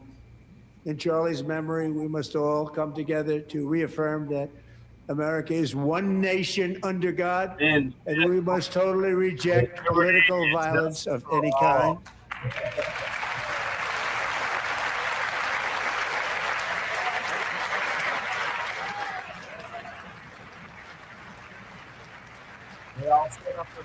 We love religion, and we love bringing it back, and it's coming back at levels that nobody actually thought possible. It's really a beautiful thing to see. Above all, unleashing America's promise requires keeping our communities safe. We have made incredible strides, yet dangerous Like Joe repeat said, offenders that's why they continue don't to want be no released ID. by They get pro-crime illegal funding for Democrat their vote. politicians again Without and ID, again. that you shoot We are black honored folks. to be Exactly, joined Joe. tonight by a Okay, woman who's Joe, I been can through see your hell, reasoning on Anya that, but keep in Zaretska. mind, the In black folk 2022, she and her beautiful has never daughter, so decided in the beautiful, elections, out of beautiful all Yes, daughter due it woman, has, respect. Look at Sabaki. those Irina sandals. fled, That's war not turned. true, Sabaki. But what? We are the swing vote, But so that's not true, And this is what we Sabaki. decided. We're the swing vote, so they need the black vote to win. Right, and we decided on this vote. Yeah. all right, then that means that they don't have a problem cutting a goddamn check for the reparations. Right, that's what I'm saying. This guy presented. I mean, if they want me to get up off my motherfucking ass, man, to waste time in that kangaroo shit, cut the goddamn check for reparations. Us sitting at home got Trump elected, exactly. I can't do it unless they pay me, Joe. And I respect your opinion on that because keep in mind, I voted in every election, man, from the time I was 18 No to the time I was Shabaka. That's what happened. That's how Trump got elected. Because we sat on our ass and did not vote. Lady Che. What? Lady Che. Listen to me when I tell you this. Trump got elected because he got money. Okay? These Democrats. He got elected because the Democrats didn't have a good candidate. Right. And they weren't offering us nothing, so they lost. So we didn't vote for them. We didn't vote for anybody. But we made sure that not to vote for Democrats. Right. Okay, well, tell you what. I'm making this here perfectly clear. I'm from Chicago. I'm corruptible. Bribe me. I'll go vote. Yeah, you got to bribe me. Our vote is for sale to the highest bidders. Yeah, whoever cuts yeah, dude, because politicians are prostitutes. Right, right. Our vote is for sale. Right. You know, but our vote is for sale for the right shit. Like, right. You know what I mean? Like, cut the check. Right. Yeah. Now, if a motherfucker does come out here for these tangibles and cut the check for us, I will make an exception. Right. That's right. Like those tangibles. They do that. They do that. No they tangibles, get the vote. no low. That's a tangible. They have certain shit. They cut the check. That's a vote. Right. They get our vote. Right. War-torn Ukraine to live with relatives near Charlotte, North Carolina. And by the way, what's going on with Charlotte? Last summer, 23-year-old Irina was riding home on the train when a deranged monster who had been arrested over a dozen times and was released through no cash bail stood up and viciously slashed a knife through her neck and body. No one will ever forget there were people on that train. No one will ever forget the expression of terror on Irina's face as she looked up at her attacker in the last seconds of her life. She died instantly. She had escaped a brutal war only to be slain by a hardened criminal, set free to kill in America, came in through open borders. FRO. Mrs. Zaretska, tonight I promise you we will ensure justice for your magnificent. Okay, now what's okay now the one that did this alleged homicide, what's his story of the perpetrator? He's mentally ill. He was what? Mentally ill. No, you're muffled. I think you said mentally ill, Brother Che, if I got that. Ill. Okay, all right, okay. How do you not stand? I'm asking this Congress to pass tough legislation to ensure that violent and dangerous repeat offenders are put behind bars, and importantly, that they stay there. Okay, so then that means that's what they should be doing to the motherfuckers that killed Ahmaud Arbery, right? Right.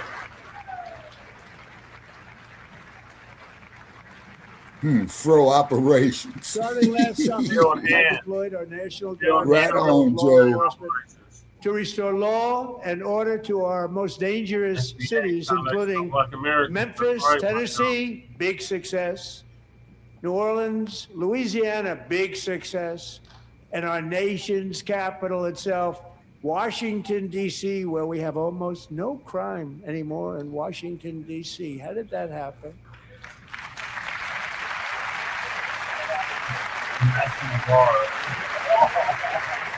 That's how that happened. The National Guard. In fact, crime in Washington is now at the lowest level ever recorded, and murders in D.C. this January were down close to 100% from a year ago.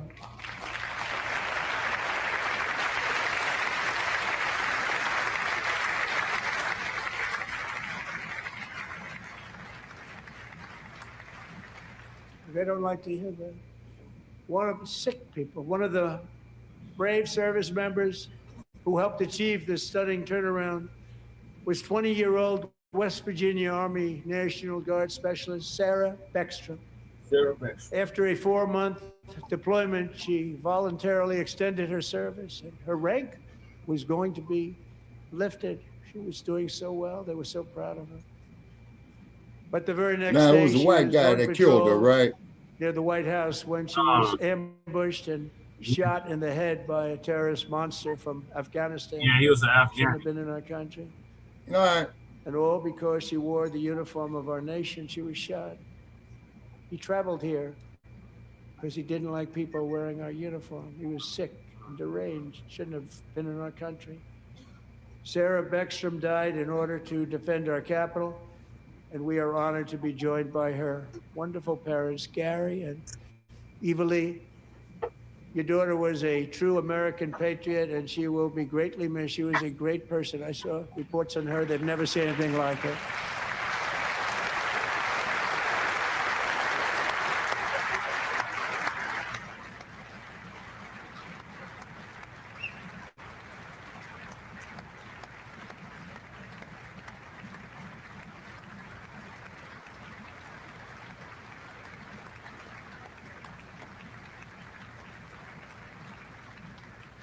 So sorry. Thank you very much.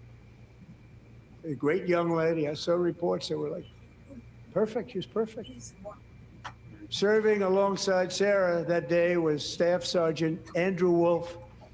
The terrorist shot Andrew in the head, and no one thought he could possibly make it. Two of them, Sarah and Andrew, both shot violently in the head. Neither was expected to make it. They weren't even given a chance, except his wonderful mother, named Melody, who I spoke to the same night, and she was so positive. The doctors thought that Andrew was gone, but his mother said, no, Mr. President, Andrew will be fine. He's going to make it. I've never seen anything like it. I mean, he was given almost no chance. She said, I have no doubt, sir, he's going to be okay. This was a conversation that I had with her that night, with her son laying helplessly in bed, blood all over. Everybody is praying, she said, sir, he will be okay. The doctors didn't understand what she was saying. And after looking at the results of the damage done, neither did I. She was so strong and conclusive that even Andrew's great father felt she didn't really understand the gravity of the situation.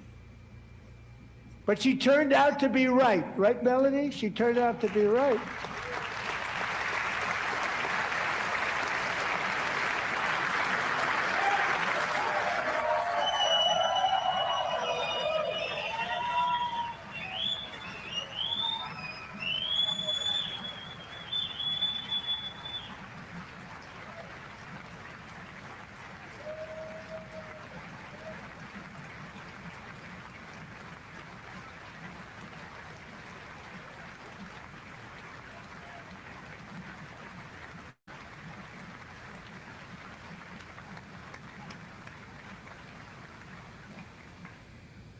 Amazing, actually. I said, where does this woman come from? She's the most positive person I've ever met. With God's help, Andrew has battled back from the edge of death, and we're talking about the edge of death, on his way to a miraculous recovery. He's got a little work to do, but he's doing great. Nice to see you. He's a good-looking guy. Nice to see you. Thanks, Andrew. Thank you very much. Black Orphan and Lion is with us.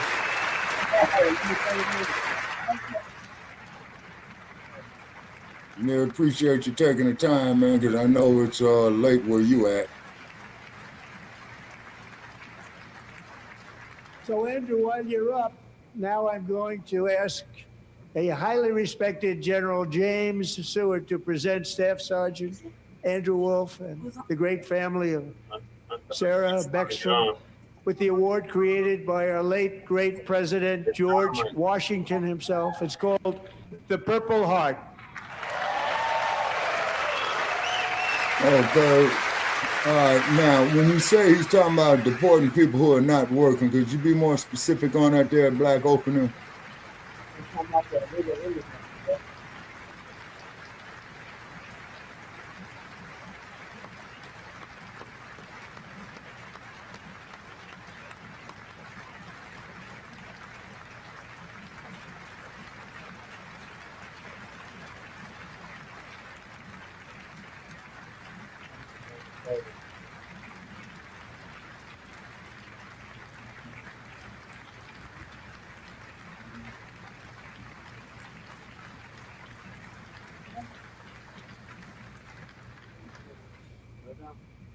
We love you all. Love you. We're proudly restoring safety for Americans at home, and we are also restoring security for Americans abroad. Our country has never been stronger. In my first 10 months, I ended 8 wars, including Cambodia. Isn't it funny? Sick people. Cambodia and Thailand, Pakistan and India would have been a nuclear war. 35 million people said the Prime Minister of Pakistan would have died if it were not for my involvement. Kosovo, Yeah, right. Serbia, And you ain't saying shit Israel about and France Iran, doing all that Egypt nuclear and testing in the Ethiopia, deserts of Algiers Armenia in the and early Azerbaijan, 1960s. the So what Congo about and that? Rwanda, and of course the war in Gaza, which proceeds at a very low level. It's just about there. And I want to thank Steve Witkoff and Jared Kushner for your help. Thank you, Steve. Thank you, Jared. So you thanking your son-in-law. Yeah, Kushner Construction.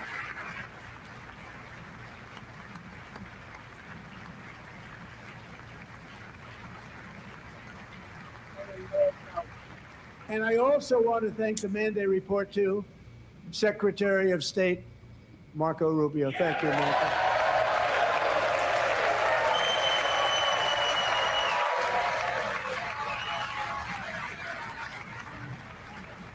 Yeah, tell Florida to take their panties off.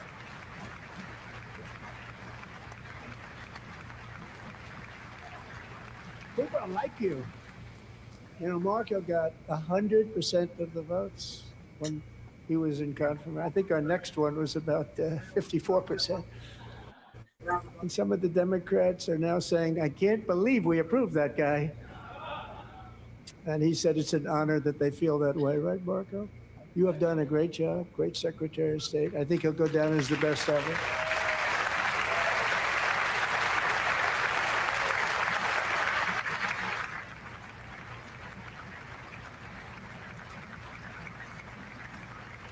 Under the ceasefire I negotiated, every single hostage, both living and dead, has been returned home. Can you believe that?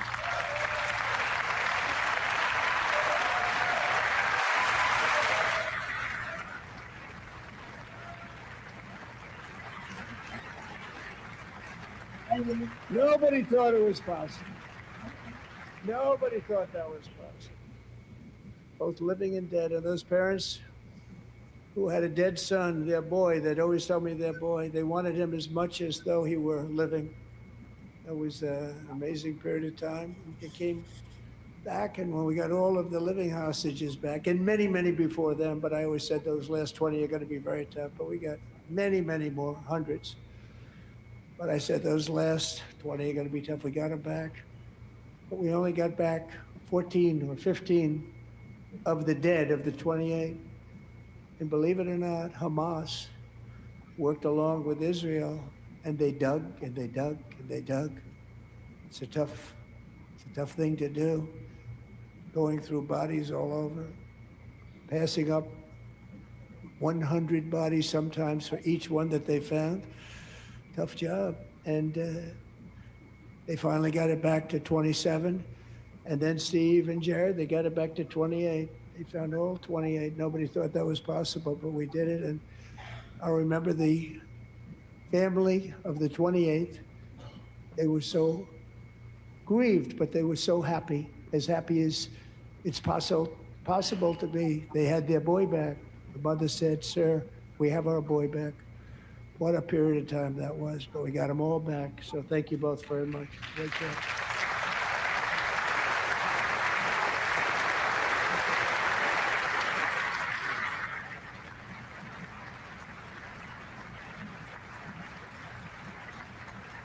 And we're working very hard to end the ninth war, the killing and slaughter between Russia and Ukraine, where 25,000 soldiers are dying each and every month. Think of that, 25,000 soldiers are dying a month. A war which would have never happened if I were president, would have never happened. As president, I will make peace wherever I can, but I will never hesitate to confront threats to America wherever we must. That's why in a breakthrough operation last June, the United States military obliterated Iran's nuclear weapons program with an attack on Iranian soil known as Operation Midnight Hammer.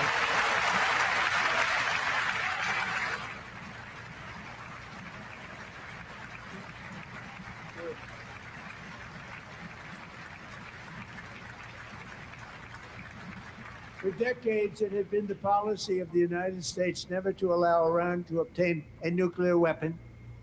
Many decades. Since they seized control of that proud nation 47 years ago, the regime and its murderous proxies have spread nothing but terrorism, death, and hate. They've killed and maimed thousands of American service members and hundreds of thousands and even millions of people with what's called roadside bombs. They were the kings of the All right, I'm out in about 10 minutes. Okay. And we took out Soleimani. I did that during my first term. Had a huge impact. He was the father of the roadside bomb.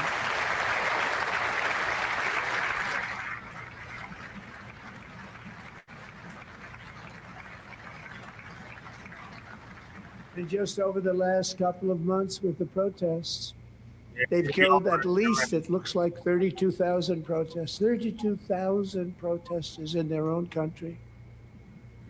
They shot them and hung them. We stopped them from hanging a lot of them with the threat of serious violence. But this is... Yeah, but you ain't saying shit about all the black people that were lynched in America, motherfucker. You know what I'm saying? Threaten Europe and our bases overseas, and they're working to build missiles that will soon reach the United States of America.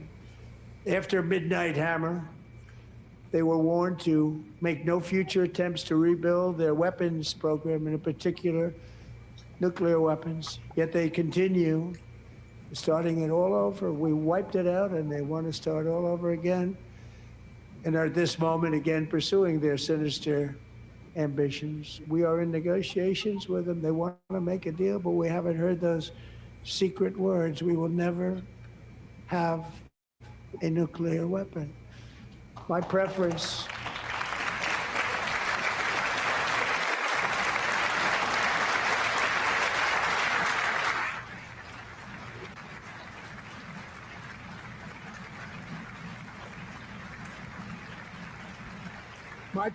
is to solve this problem through diplomacy. But one thing is certain, I will never allow the world's #1 sponsor of terror, which they are by far, to have a nuclear weapon. Can't let that happen.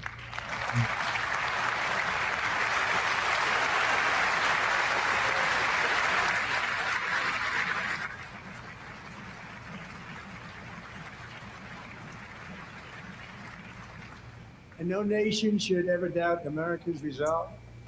We have the most powerful military on earth. I rebuilt the military in my first term. We're going to continue to do so. Also, we just approved a $1 trillion budget. We have no choice. We have to be strong, because hopefully we will seldom have to use this great power that we built together. It's really called peace through strength, and it's been very, very effective.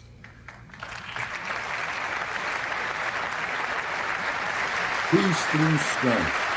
That sounds like bullying to me. Yeah. That's exactly what. So thanks to Republican in Congress, we're investing that record number of dollars. And that's We not have no strength, choice, that's in the intimidation. United States Armed Yep. Forces. We're also creating a lot of jobs, but we're not even doing it for that reason. Because as I said, we have more jobs, more people working today than ever before in the history of our country.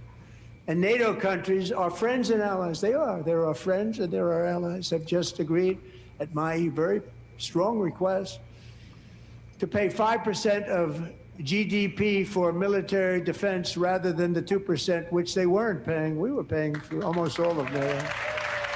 Now they're paying 5 as opposed to not paying 3.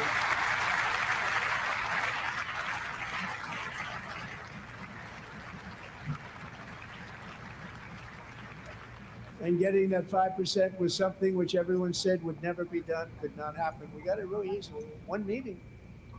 And big difference between 2% that's not paid. We were paying the freight of many of them. Very few were paid up. Now 5%, then they're paid. And everything we send over to Ukraine is sent through NATO, and they pay us in full. They pay us totally in full. Every branch of our armed forces is setting records for recruitment. This is so exciting. And every service member recently.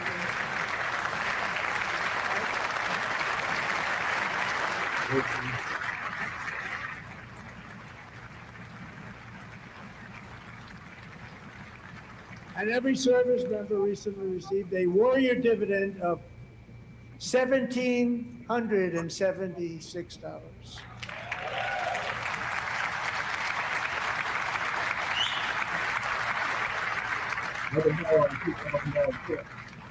You know, they put it on my desk. We got the money from tariffs and other things. A lot of money we have. We have much more money than people understand. Have to rebuild that program a little bit, but it won't take long. But we got the money, and it was $1,775, and they wanted my approval. And I said, "What's the number?" $1,775. I said, "Wait a minute. For $1 more, we can have $1,776. It's going to." I said, "We're going to figure that." I never asked anybody if we could afford it. $1 more. I said $1,776, and I said, "That's good." And I'll tell you what, our military. That was 4 months ago. Our military. I never see a person in the military that doesn't thank me for it. So we're honored to do it. They deserve it. And we call it 1776. It was great. And we love our military. We love our law enforcement. We love our firemen. You know, the firemen don't get mentioned enough. We love our firemen. We're also. Now, I got more love for the fire department than I do the police department. Right.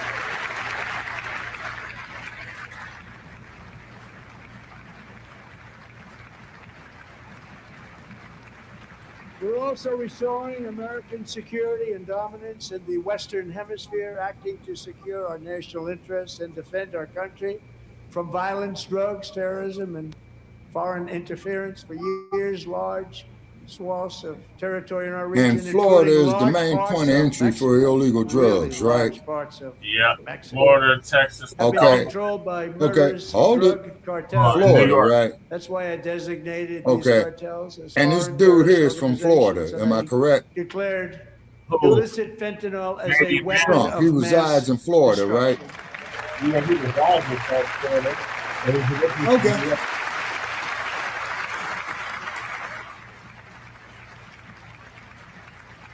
And with our new military campaign, we have stopped record amounts of drugs coming into our country and virtually stopped it completely coming in by water or sea. You probably noticed that. We very seriously damaged their fishing industry also. Nobody wants to go fishing anymore. We've also taken down one of the most sinister cartel kingpins of all. You saw that yesterday. In January. Oh, yeah.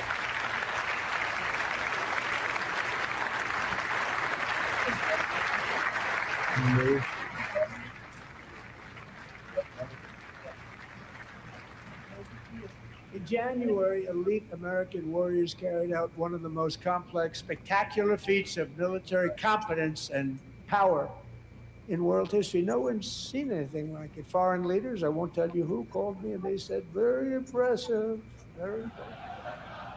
They couldn't believe. They all watched. They saw what happened. This is a different fighting Now, force how that we come this had dude years ain't ago saying when we nothing fought to about Prince tie. Andrew? You know, it's a great fighting force. I'm so proud of it. How come he's not saying nothing about Epstein's Island? Space Force is my baby. I So want did you that. studying your My baby is becoming so important.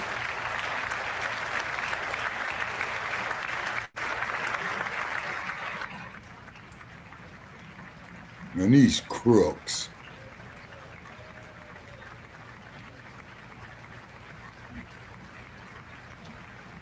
Yeah, your next president, right Armed forces there, Don Jr. overwhelmed all defenses and utterly defeated an enemy. Good fighters. Oh, yeah, that's To right. end Yeah, the reign of JD. Yeah. outlaw dictator Nicolas Maduro and bring him to face American justice. And when is your ass gonna face American justice, you multiple count convicted felon? The hypocrisy is real. Absolutely colossal victory for the security of the United States, and it also opens up a bright new beginning for the people of Venezuela. We're working closely with the new president of Venezuela. Hey, Delcy what they need Rodriguez, to do, Brother Che, you know, like how they always have presidential portraits of all the presidents in the White House. Suffered so terribly. Yeah. They really did. They need to put his mug shots up there. Alejandro Gonzalez, she grew up in a tight-knit Venezuelan family and was especially close to her beloved uncle Enrique. But after Enrique ran for office and opposed Maduro, he was kidnapped by Maduro's security forces and thrown into the regime's really infamous prison in Caracas. Alejandro feared she would never see her uncle again. She feared for her own life also. But since the raid, we have worked with the new leadership, and they have ordered the closure of that vile prison and released hundreds of political prisoners already, with more to come. Alejandro, I'm pleased to inform you that not only has your uncle been You ought to be released, releasing political prisoners in the United States. We brought him over to celebrate his freedom with you in person. Enrique, please come down. Yeah. Bullshit is like a Hollywood game show, man. Yeah. Come on down. You're the most successful. Yeah, come on down. Yeah, let's make a deal. This stage bullshit, man. Come on.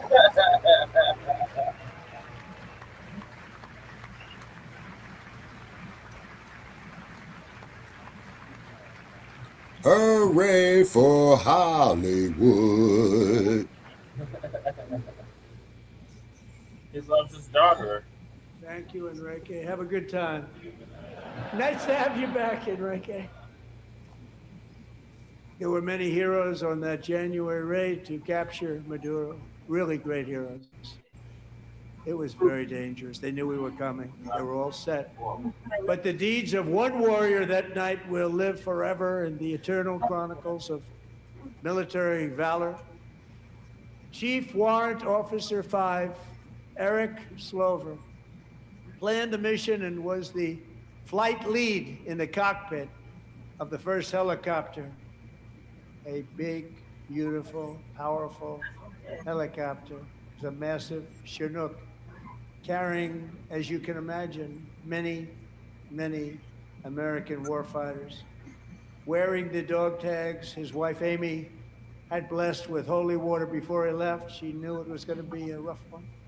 Eric steered the Chinook under the cover of night and descended swiftly upon Maduro's heavily protected military fortress. This was a major military installation, protected by thousands of soldiers and guarded by Russian and Chinese military technology. How did that work out? Not too good. While preparing to land, enemy machine guns fired from every angle, and Eric was hit very badly in the leg and hip, one bullet after another. He absorbed 4 agonizing shots, shredding his leg into numerous pieces. And yet, despite the fact that the use of his legs was vital to successful helicopter flight, legs are the most important part of flying a helicopter, to deliver the many commandos who would capture and detain Maduro was the only thing Eric was thinking about. Then, even as he was gushing blood, which was flowing back down the aisle, helicopter lands at a steep angle. The machine gun stood right in front of him. They were right in front of him, two machine gunners who escaped the wrath of the previous planes. Eric maneuvered his helicopter with all of those lives and souls to face the enemy and let his gunners eliminate the threat. Turned the helicopter around so the gunners could take care of business, saving the lives of his fellow warriors from what could have been a catastrophic crash deep in enemy territory. All right, brother Chair, Only I'm after gonna call it a safely night, landing man. the helicopter with all the warriors aboard. Well, on your way out, what right spot, which was vital to the mission. Probably Okay, would have happened. on my way, I would have the Can't thoughts show of who. mission if that didn't happen. on what you heard so Eric far. told his co-pilot. Okay, what we Also heard wounded, tonight, ladies but and not as gentlemen, was a gravely, bunch of bullshit, man, and I much over. rather would have looked at Romper about Room ready than to this pass shit. out. Romper Room. The success of I the thought it was entire pretty mission and the entertaining. lives of his fellow warriors. Yeah, hinged on yeah, Eric's yeah, ability it to was, take you know. But one thing, searing like I pain said, the was- only thing that I agreed with this crook is get rid of DEI. Because DEI means, ladies and gentlemen, that we could hire our own people for our projects, for our businesses, for our ventures. We don't have to worry about these saltines. You see what I mean? And then if I got it right, we could put up there on our black businesses, no other group needs to apply. We're about developing our people. Well, yeah, that's where the B1 Rolodex comes in.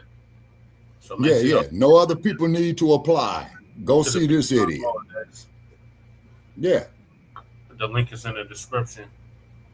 Yeah. And then for all you assholes out there on my like page who says that I'm a racist, only thing I deal with is a black first agenda. That's right. See, you saltines and Nabiscos. I don't hate you like you hate me. You see what I mean? And the reason why you hate me is because I endorse a black first agenda, number one. I endorse us putting our own selves to work, number two. I also endorse of busting up these tethers on a continent, you goddamn neo-colonialists, you see what I'm saying, who are allowing yourselves to be pimped by saltines, okay? Definitely a shout out there to President Ibrahim Traore and Mr. President of Burkina Faso. I hope that you are doing the right thing. Don't give up that gold. Don't give up that uranium. Yeah, see, so I hope he's doing the right thing. Take the sanctions. Take the sanctions. Yeah. And then for you saltines. We can hope, Shabaka. We can keep hope alive like Mr. Jesse Jackson. Well, I wouldn't endorse a Messy Jesse. I was doing that there more of from a spiritual point of view. You know what I'm saying? Yeah. Okay. And then on top of that, you saltines who come up there with your hate mail on my Shabaka's Black Experience Enhanced like page. Come sit with me in the desert. Let me see. What is this here, Brother Che? We're in February, right? Yep, end of February. Going into March. Yeah, come sit with me on the first day of summer out here in the desert. We could sit by the Las Vegas sign, and I will take great pleasure in watching your, how should we say, watching you roast. And all the way, saltines, ask yourself this. Jesus. Like I got Joe Gibson. What color is the snake's belly? Pink. White. Is what? White. Yeah. Nabisco. Yeah. Uh-huh. And you also got to leave your suntan lotion at home, okay?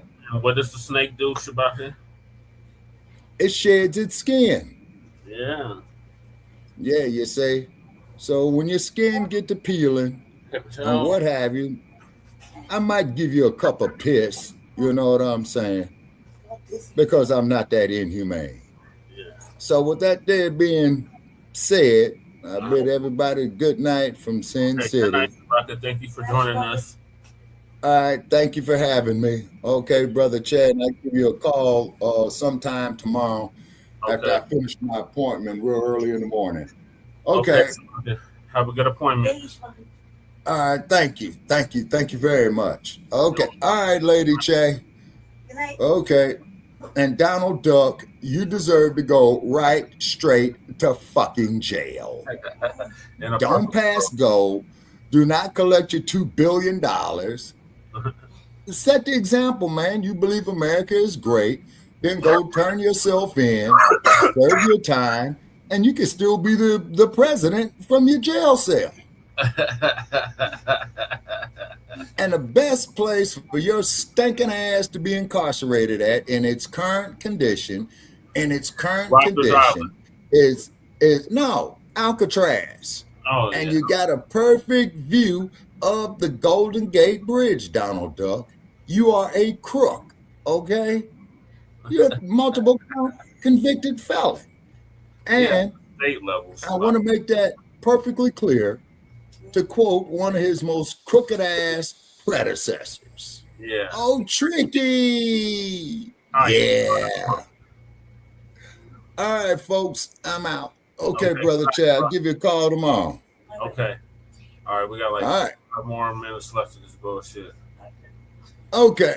All right. Talk to you tomorrow. Okay. Okay. Of the bullets and keep on flying and landing, and people knew what was happening. Everybody in the back of the helicopter knew because they saw the blood pouring down the aisle. Chief Warrant Officer Slover is still recovering from his serious wounds, but I'm thrilled to say that he is here tonight with his wife, Amy, Eric, and Amy. Come on in.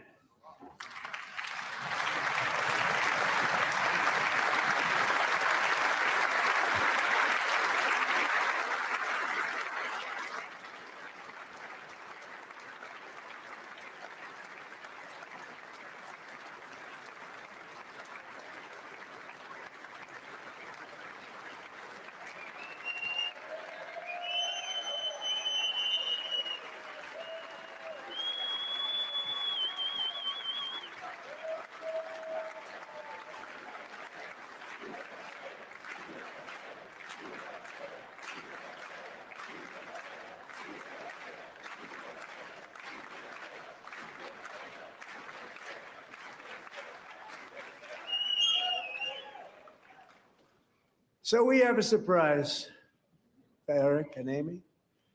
In recognition of Eric's actions above and beyond the call of duty, I would now like to ask General Jonathan Braga to present Chief Warrant Officer Slover with our nation's highest military award, the Congressional Medal of Honor.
Well, thank you very much, Eric and Amy.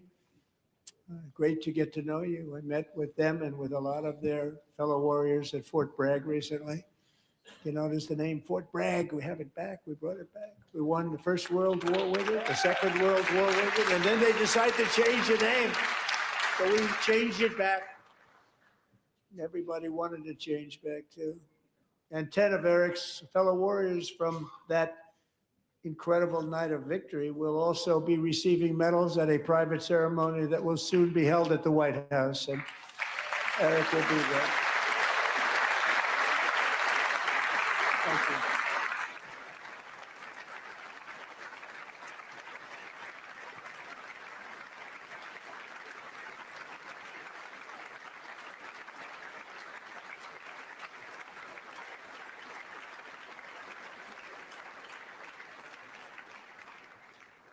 Thank you, Eric. That's a big one. Tonight we've celebrated many truly extraordinary American patriots, but there is one last living legend to honor before we go. He is one more heroic American aviator, Navy fighter pilot. Royce Williams served in World War II, Korea, Vietnam, flying more than 220 missions. In the skies over Korea in 1952, Royce was in the dogfight of a lifetime, legendary dogfight. Flying through blizzard conditions, his squadron was ambushed by 7 Soviet fighter planes. It was his first aerial combat of the war, and despite being massively outnumbered and outgunned, Royce led the takedown of 4 enemy jets and almost destroyed the others, vanquishing his adversaries while taking 263 bullets to his own plane and being seriously hurt. His story was secret for over 50 years. He didn't even want to tell his wife, but the legend grew and grew. But tonight, at 100 years old, this brave Navy captain is finally getting the recognition he deserves. He was a legend long before this evening. Royce, please stand up, and I will ask the First Lady of the United States to present Captain Royce Williams with his Congressional Medal of Honor.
Right.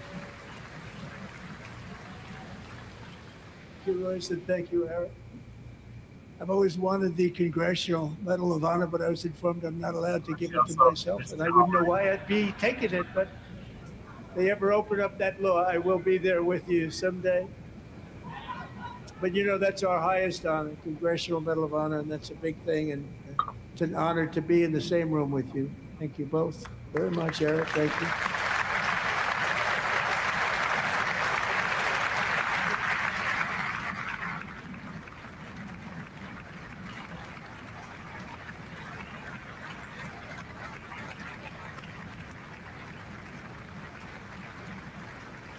Thank you. 250 years is a long time in the life of a nation, but in another sense, it's really a mere moment in the eye of history. Two of the gentlemen we met in the gallery this evening took their first breaths 1 century ago, 100 years before that, on July 4th, 1826, the author of the Declaration of Independence, brilliant, Thomas Jefferson, drew his last breath. Just a single long human lifespan separates the giants who declared and won our independence from the heroes who stand among us tonight. Everything our nation has done, everything we have achieved, has been the work of those few great lifetimes. In those brief chapters, Americans built this nation from 13 humble colonies into the pinnacle of human civilization and human freedom, the strongest, wealthiest, most powerful, most successful nation in all of history. Americans ventured out across the daunting and dangerous continent. We carved paths through an unforgiving wilderness, settled a boundless frontier, and tamed the beautiful but very, very dangerous Wild West. From empty marshes and wide open plains, we raised up the world's greatest cities. Together, we mastered the world's mightiest industries, shattered history's monstrous tyrannies, and we liberated millions from the chains of fascism, communism, oppression, and terror. Oh, yeah, right. Americans lifted humanity into the skies on the wings of aluminum and steel, and then we launched mankind into the stars on rockets powered by sheer American will and unyielding American pride. We wired the globe with our ingenuity. We captivated the planet with American culture. And now we are pioneering the next great American breakthroughs that will change the entire world. All of this and so much more is the enduring legacy, unmatched glory of the hardworking patriots who built and defended this country and who still carry the hopes and freedoms on all of humanity's backs. For years they were forgotten, betrayed, and cast aside. FBA. But that great betrayal is over, and they will never be forgotten again. Because when the world needs courage, daring, vision, and inspiration, it is still turning to America. And when God needs a nation to work his miracles, he knows exactly who to ask. There is no challenge Americans cannot overcome, no frontier too vast for us to conquer, no dream too bold for us to chase, no horizon too distant for us to claim. For our destiny is written by the hand of providence, and these first 250 years were just the beginning.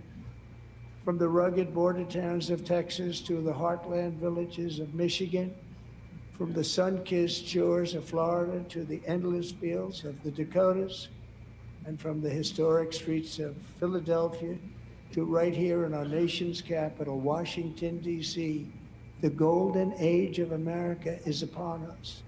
The revolution that began in 1776 has not ended. It still continues because the flame of liberty and independence still burns in the heart of every American patriot.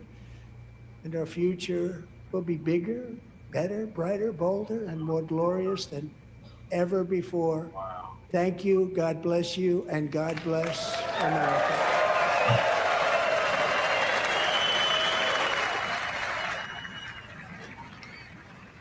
If you've been watching the President's State of the Union address, you have just witnessed history, because for the first time since they've been keeping logs of this, President Trump's speech is the longest in history to a joint address to Congress. An hour and 47 minutes, almost an hour and 48 minutes.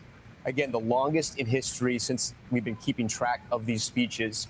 As reporters start to write the headlines and write articles about this speech, they likely will be writing more about the moments and the visuals than about the actual diplomacy and or policies that were talked about in this speech. Some of the big moments, Team USA hockey coming in very early in this speech, the president asking everyone for a standing ovation, which they received to their gold medals, but also saluting with the Congressional Medal of Honor pilot Eric Slover, who was the chopper pilot in the Venezuela mission in that operation to take out Nicolas Maduro, who took 4 bullets and still was able to survive and appeared there in Congress. Also, a political prisoner in Venezuela at one point, Enrique, coming out and giving his daughter, who's an American, a hug, who had been waiting for her uncle, who had been in prison in Venezuela just because he had run against Maduro. The president now taking some selfies here as he's walking out. In a short time, we will get the Democratic response from the Virginia governor as well. The president's talking a little bit about the economy. And remember, he has to set the table and the stage for the midterms. And something interesting happened as he was speaking. Christine Romans, who covers finance and the economy for us, pointed out to us that one of the top Google trend searches were the Trump accounts. Essentially, the new babies that are going to be born in America are going to get these $1,000 accounts funded in part by donations, but also by the federal government. The president hopes this will be sort of a savings account that at some point will grow. He's touted up to 6 figures. We'll see what actually happens. We won't know until 18 years from now. But the president talking about the economy at times and really stating his case and his reasoning for what's happening in Iran, saying his point is Iran cannot have a nuclear weapon, and they're still negotiating. Obviously, a lot of the American military forces there getting ready to possibly do something in Iran.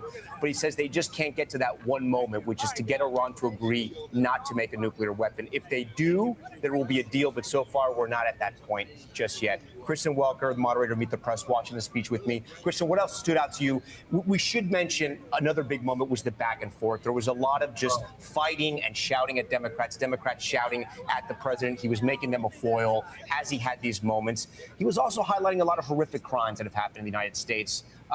Crimes that have happened to people for various reasons, some by undocumented immigrants, and then looking back at the Democrats and saying, why wouldn't you salute this? Why wouldn't you clap for this? Things like that. Well, I think you hit the nail on the head in a lot of ways, Tom, which is that this was big on those big moments. The reality TV president that we have come to know in President Donald Trump on display in those sweeping emotional moments. He did start off talking about his vision for the economy, largely delivering a litany of what he saw as his biggest accomplishments, his tax cuts. For example, one new policy proposal, which he put forward, saying that the U.S. government would match contributions to people's 401k accounts up to $1,000 per year. It was filled with what we have become used to, some exaggerations from this president, some statements that need more context. For example, he talked about the fact that he believes that elections have been rigged. Of course, there's no example of that. There's no. No, there is examples, and we got them right here in Denver, Colorado. So they exist. They just don't want to talk about them. And our whole damn legislature should be going to prison for the shit they've allowed to happen in the state. We'll just get into that further on Frontline Black News. Evidence of that. But what was so notable about this speech, the tensions between this president and Democrats. Not only did you have multiple Democrats who just did not show up to this speech, who boycotted it altogether. You had these moments of tension, like when he was talking about cultural issues, his immigration policies, Congresswoman Ilhan Omar, Rashida Tlaib jeering at him, for example, when he was talking about his ICE policies, accusing him of killing Americans. Of course, a reference to the 2 American citizens who died at the hands of federal law enforcement officials in Minnesota. So those tensions on display. But for Republicans, this started out in the way that I think they would have hoped, which is on a focus on the economy. The question is, in the weeks moving forward, when he hits the campaign trail, will he stick to that focus? Hallie, the question to you, we mentioned those Democrats that were missing. We know there were more than 30. At times, it felt like the energy wasn't there, the volume wasn't there at times for the president. He was obviously battling against Democrats. Did that play a part that it wasn't completely filled in the chamber? I think that you saw the president try to inject some energy when he had these moments that seemed designed, candidly, to throw red meat to his base, when he had that stand up or sit down moment. But if you're looking for meat on the bone, if you're a voter who wanted to hear about what he's going to do to make your prices lower, to make your bills easier to pay when it comes to housing, et cetera, keep in mind that some of what he proposed when it came to the economy is likely going to need congressional approval if he doesn't do well, if he doesn't help carry his party over the line in the midterms come November. And again, history the winds of history are trending against him, that is going to be enormously difficult for him and Republicans to do. We're going to have more reporting and analysis from Christine Romans, Peter Alexander in just a moment. We're going to take a quick break, but still ahead tonight. We're just. All right. So I think I'm going to end this now. Appreciate y'all tapping in. All in all, I'll say it was a good State of the Union. I didn't hear no mention of black people though, at all. But if you interject American with FBA, it made a lot of sense, especially toward the end. I need to change sleep now. So Michael says, Michael, do you want to come up and discuss this with me? Let me drop the link for you, Michael.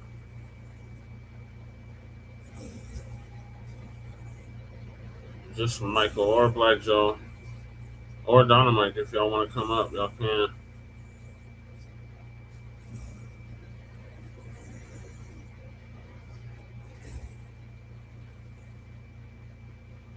Check that article out. Cries vote pick someone who can win. Oh, so they're not supporting Jasmine Crockett shit? Huh.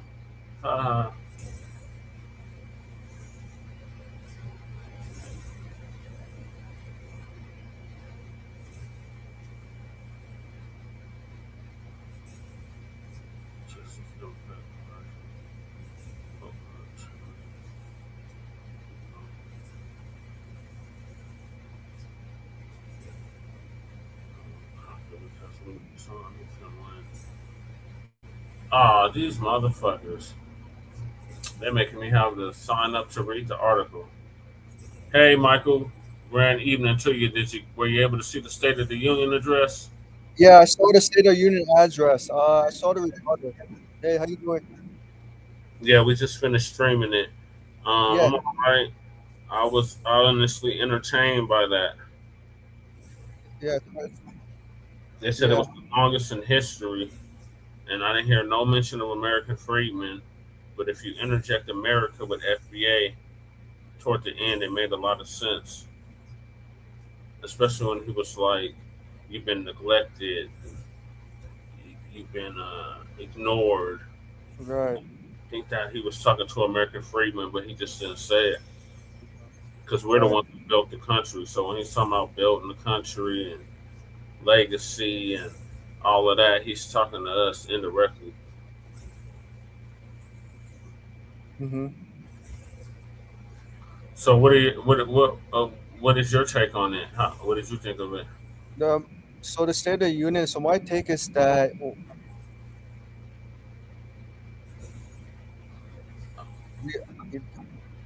You're breaking up, Michael. I know. Hold on. Let me come. Okay. Let me exit and come back. Okay. Hold on. Like Joe, are you still in here, Dynamite? If y'all like to hop on the panel, y'all can. Anybody that's peeking and not speaking, you can hop on the panel too, and let us know what your thoughts are on the State of the Union address. All right, there it is. Okay, much better, Michael. Okay.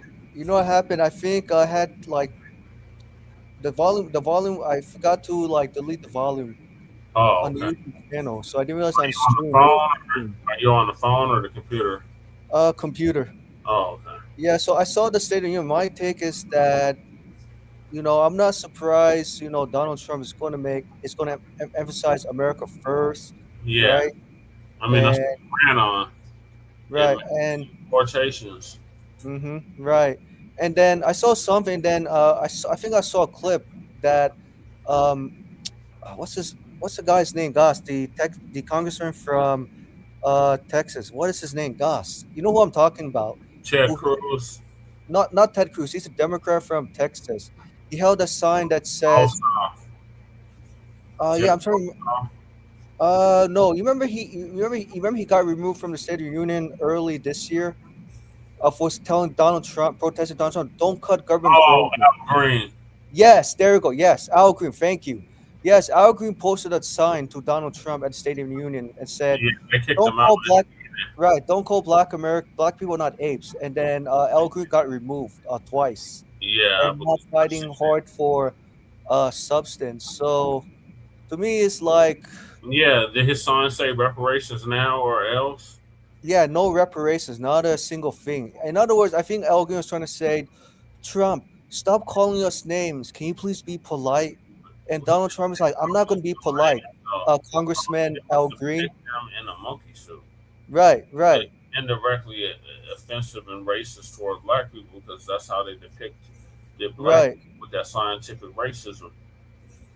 right. It's true, exactly right. But I know, like you're thinking during the student union, oh, Donald Trump, just cut us a check, Right. and we're good.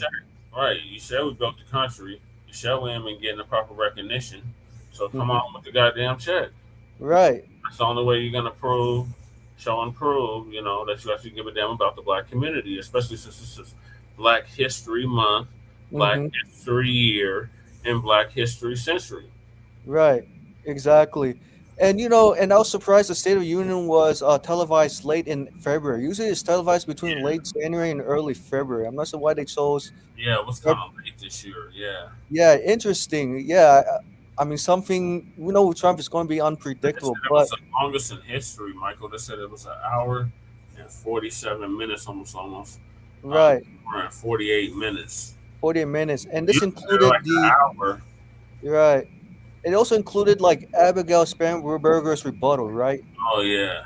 Oh yeah, I gotta tell you. Oh my gosh, when Oh, I I saw, got to keep playing it to get the yeah, hamburgers, Roberto. Let me see if I can pull that up. yeah, I can tell you, it is like saying like, look, this is what Donald Trump is doing to America. Donald Trump has not done this, done that. He's making America worse with his terrorists.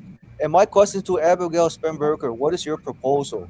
What are you gonna do differently? You can't just say Donald Trump is bad and then you don't offer bold solutions or That's concrete all action they can plan. do, Michael. That's all the Democrats are going to do. Right, Say, right. "I'm bad, orange man bad." Right. But and to be honest, this State of the Union address is like a message to Democrats. Look, if you're serious, if Democrats are very serious about winning the midterms, especially they want to get Black Americans voting, cut the check, cut reparations, plus an anti-Black hate crime bill, And um, in qualified immunity and off and with the qualified state. immunity, as well as ratifying the 13th Amendment, Yeah. the slavery clause, Well, right? getting the birthright citizenship. Now, stay safe out there, Michael. It looks like I got a big storm coming through. Yeah, we had the snow like Monday, and school had to close, unfortunately. And my work schedule got canceled. How much Yeah, snow did you get? I think it was about 6, 7 inches. I think I Oh, didn't even wow. go outside. Yeah, but I knew the roads were pretty bad that day. Yeah, I was not expecting any snow at all. For the end of February. Oh, okay. Yeah, it's been Yeah, unseasonably warm over here. It hit like 70 something degrees today. 70-something degrees. Wow, you guys did not get any snow at all, right? No, we haven't. We've only gotten like 2 times of snow in Two the past times. 2 Oh months. wow. Right, right. It's been Yeah. extremely dry. And they said we're under drought conditions again. And that Mm-hmm. means bad news for the summer. That means lots of wildfires. Yep. As a result of climate change, And change. it hasn't been this warm since like the 1950s. Yes, I In a, agree. in a damn February. February is supposed to be the coldest month. It's Mm-hmm. feeling like spring already. I thought the groundhog seen this damn shadow. There's supposed to be 6 more weeks of winter out west. Right, We can't tell. right. Because of the effects of climate change, so it's making the weather patterns unpredictable. Right. Right. But yes, but sorry to digress. Probably hamburger, my brother.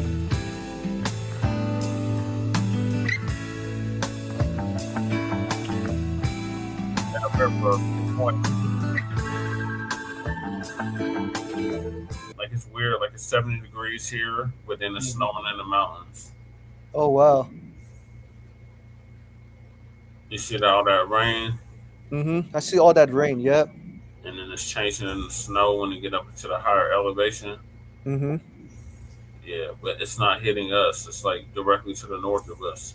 Awesome. Also, right. So you guys are not too far from Utah State, right?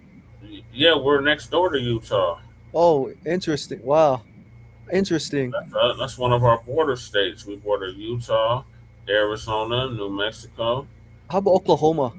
Oklahoma, yep, the Panhandle of Oklahoma, Kansas, Nebraska, Mm-hmm. Wyoming. Oh, cool. Interesting. Right, right. We Wow. smack dab right there in the middle.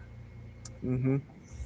It's so interesting how like the other states are getting so much snow, but you guys are not. I find it very interesting. Well, it's like down sloping. Down So sloping. we got like in California, they got the Santa Ana winds. Mm-hmm. In Denver, we have the Chinook winds. Right. They usually warm it up. They make it real warm. So Mm-hmm. that's why it was like 70 degrees today. Right. So it is. Oh, yeah. So it is about Jasmine Crockett. So Oh, Janice. hold on. I'm gonna get to the spam burger. Oh, sorry to jump too fast. I tried to read that article, but they started hitting me with the pay. You got to sign up and all that dumb shit. Like, no. Yeah. They got storm heading for you. I got more snow coming. Man, I get snow on Chicago, Detroit, Pittsburgh.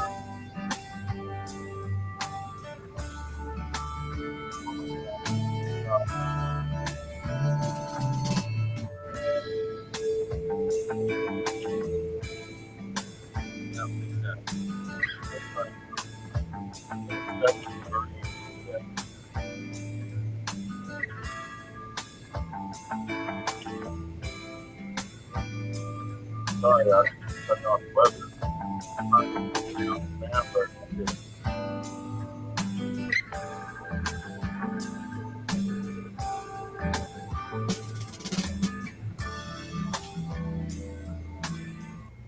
Champion struck these tariffs down 4 days ago. The damage to almost every week to different states, different cities, sell his economic vision. He set the stage tonight. Did he focus enough on the economy, you think, in the speech? I think people at home will be the judge of that. The president said we're entering a golden age of America. I think Americans can decide if it feels like that. He said it's a roaring economy and it's never roared like this before. Americans will be the judges of that as well. But the bottom line is this is one speech. It needs to be a sustained effort going forward by the president and his cabinet for any of this to stick. The question is, does this president sort of have the motivation, the ability to stick to a similar message like this going forward? Christine, we only have about 30 seconds before the response. Do we understand what these retirement accounts he was talking about are? There's about 40% of Americans not invested in the stock market. That's right. What did the president say he was going to do for them? He said the typical 401k balance has risen under his tenure, and he wants everyone to be able to enjoy that. So he wants to provide the Americans who don't have a 401k, he wants them to be able to have some kind of a federal worker kind of 401k or retirement that the U.S. would then match $1,000 every year. We need to hear a lot more about that. But it is a tacit acknowledgement that Americans are chronically undersaved for retirement. Here's newly elected Virginia Governor Abigail Spanberger with a Democratic response. Let's listen. Yeah. Good evening. Good evening and welcome to historic Williamsburg. We are gathered here in the chambers of the House of Burgesses. In 1705, the people of the Virginia colony gathered here to take on the extraordinary task of governing themselves. Before there was a Declaration of Independence, a Constitution, or a Bill of Rights, there were people in this room. The people who served here ultimately dreamed of what a new nation, unlike anything the world had ever seen, could be. The United States was founded on the idea that ordinary people could reject the unacceptable excesses of poor leadership, band together to demand better of their government, and create a nation that would be an example for the world. And this year, as we celebrate 250 years since America declared our independence from tyranny, I can think of no better place to speak to you as we reflect on the current state of our union. Tonight, as we watched our nation's lawmakers gather for a joint session of Congress, we did not hear the truth from our president. So let's speak plainly and honestly. And let me ask you, the American people watching at home, 3 questions. Is the president working to make life more affordable for you and your family? Is the president working to keep Americans safe both at home and abroad? Is the president working for you? As I campaigned for governor last year, I traveled to every corner of Virginia, and I heard the same pressing concern everywhere. Costs are too high in housing, healthcare, energy, and childcare. And I know these same conversations are being had all across this country. Because since this president took office last year, his reckless trade policies have forced American families to pay more than $1,700 each in tariff costs.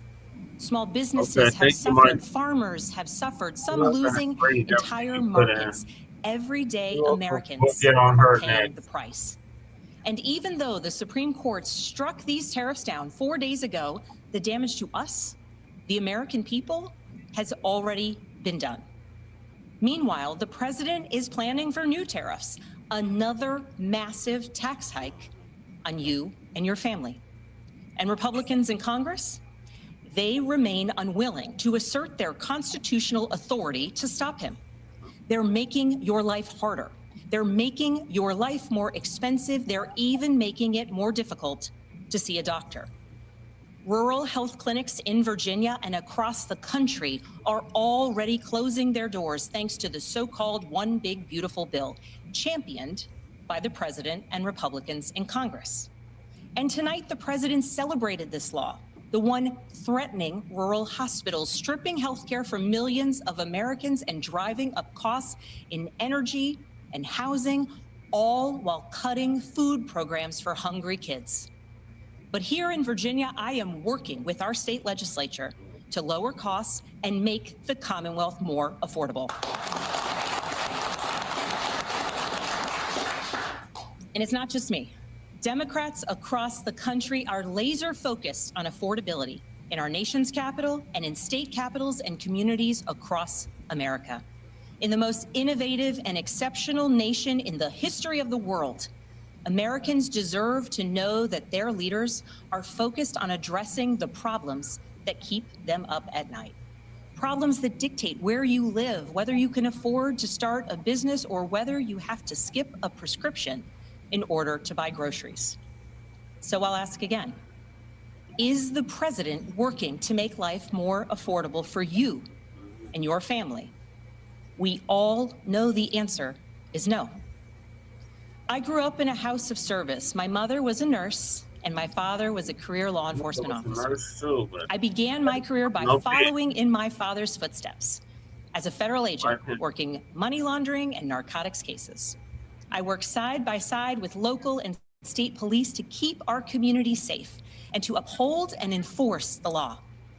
Law enforcement officers across the country know that it is a unique responsibility to do the serious work of investigating crimes, comforting victims, and making arrests.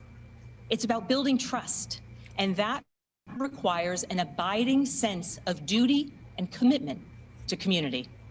And yet, our president has sent poorly trained federal agents into our cities, where they have arrested and detained American citizens and people who aspire to be Americans.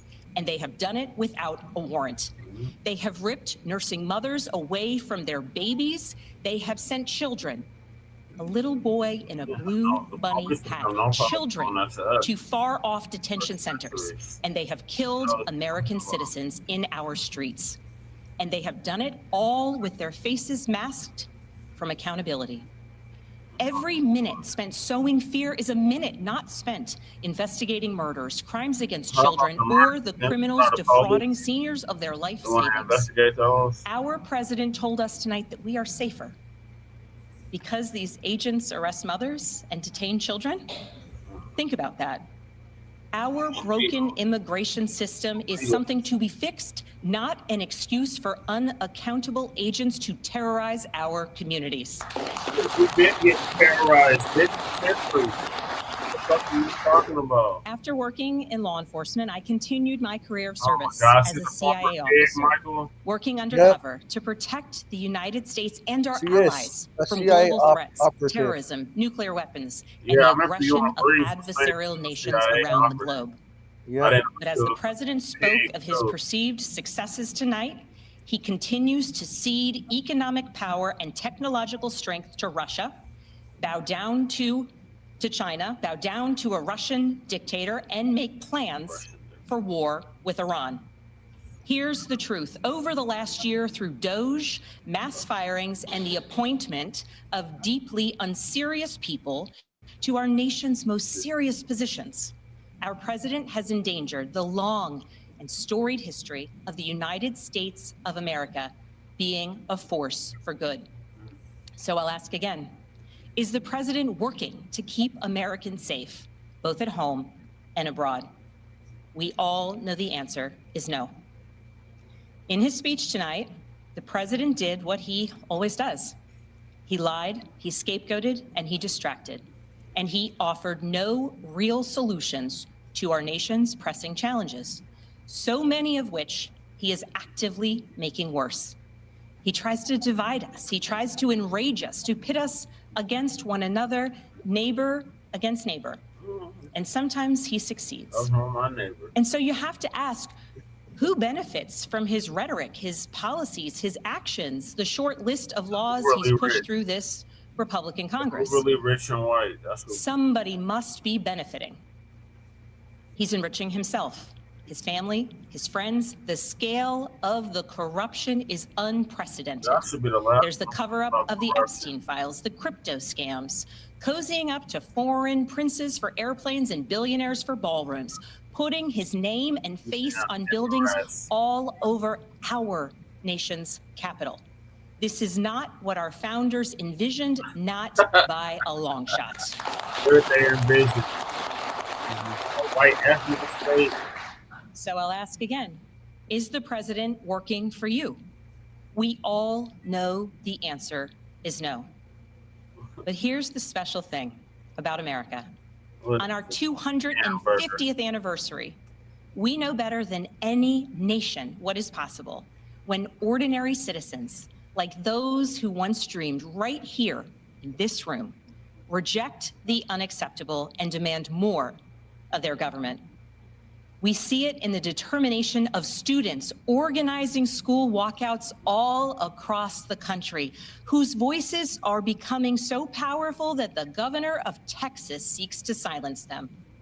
We see it in the bravery of Americans in Minnesota standing up for their communities, from peacefully protesting in sub-zero temperatures to carpooling children to school, so that their immigrant parents are not ripped away from them in the parking lot.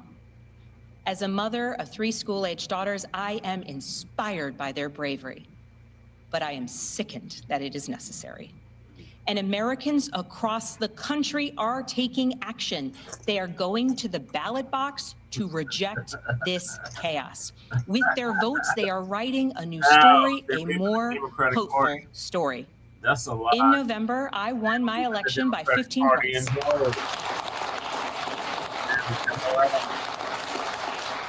And we won 13 new seats in our state legislature.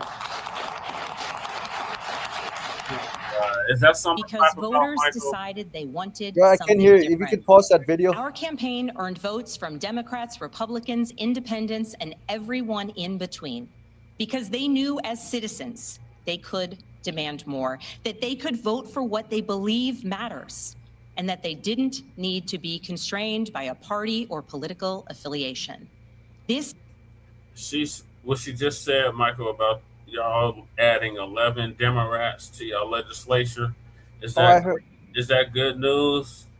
I'm kind of mixed about it, because most of the Democrats going to be added onto it are not really progressives, more centrist, or leaning towards I would say Republican Democratic light, to say loosely. But the Supreme Court did strike down Virginia's redistricting plan, or Democrats. Yeah, so it's going to be very competitive for Democrats to regain the seats in the upcoming state election for the House of Delegates. Yeah. Right, because in Virginia, governors only serve one term for 4 years. Yeah, one term. Yeah. Yeah, I'm not sure how it is in Colorado for governors. It's for Senate is 6 years, Mm-hmm. and for House is 4. 4. But for governor, it's like one term, right? 6. 6. Okay, 6 terms. Wow. Like That's Polis, our gay ass governor right now, he's been mm-hmm. in since 2020. 2020. Man, that's like equivalent of being a president of the United States for like what, more than 8 years. Yeah, since 2020, that's 6 years. Yeah. Right, my God, wow. So yeah, but yeah, so Abigail I always have a hard time pronouncing her first name. Abigail Spanberger. Yeah. When she mentioned the 250 years of America's freedom, she Uh, didn't mention that America Friedman was the one who fought for right. America. Either one of them mentioned it. Mentioned us. Right, One of them did. So it's like, what the hell do we have interest in any of these parties? right, exactly. White supremacists that just do it differently, but at the end of the day, it's still racism and white supremacy. Right. And they And refuse to acknowledge us, even though we're supposed to be the Democrats' base. mm-hmm. So they're supposed to be really pandering to us. Talking about, oh, black people, we thank you. If without you, we wouldn't have a country and all Right, that shit. But right. instead, they keep saying patriots and Mm-hmm. And it's very and right, and Democrats they're very vague when they say patriots to yeah. America Friedman, right? Because to deserve that, to Well, deserve the the Republicans say patriots, and the right, Democrats say people of color. right. I noticed. Yeah, Democrats say people of color. I think the Democrats say people of color because they're trying to avoid, litigation from foundational Black American voters, diluting the fight for limits-based cash payment reparations. It's almost like this at a job, right? I'm suggesting when you work Yeah, with various groups of people, when you try to sue yeah, your company for discrimination, right? I'm yeah. sure your boss said to Jesse, You have to prove intent, right? and And I'm sure you. that's really part of the perpetrator, and that's nearly Hmm. impossible because they can say, "Well, I was just having a bad day," or they can make up any goddamn excuse. Lie, excuses after Big excuses, right? excuse, and the cause of said excuse is racism, white supremacy. Right, exactly, right. And your manager's like, you see, Jesse, look at our workforce. We're so diverse. So, Jesse, what are you talking about? There's discrimination. And you're like, no, Brad, Well, there's discrimination. It's we just that you're wouldn't more have none of overt. them OSHA laws, none of that stuff, nothing about fair employment, none of that if it wasn't for FBA. Right, right. It's just like like those policies are very vague and broad. So there's Yeah, like no teeth or don't think penalties. to it. It's malign neglect on both sides. Both Right, parties practice it. right, exactly. And so the Democrats, what I learned from studying them, when they implement policies, they never put a deadline for states to Never. implement them. And And the then they Democrats, tell us to wait. right, Can't do nothing now. We have to get back in office. Then they get in the office and they do for everybody but us. right. And I know how to imitate a Karen Democrat. You probably want to hear my voice. This It might is a sound, Karen Democrat on your screen. This is a yeah, Karen Democrat. yes, yeah, but I know how to make it so funny, but it's going to sound a little like this. This is how the Karen Democrat acts. Okay. Jesse, stop it, stop it. Does that sound like a Karen Democrat, or that sounds like too gayest? A little bit of both. Both. Right, right. I'm sure that's how they talked to you before when you volunteered for them in the past, when they got so Yeah. like We have angry. to hurry up and wait, and you gotta wait for them black issues to get resolved. We gotta get in Hmm. the office. This election is too. This is the most important election of our lifetime. All that Right, type of dumb shit.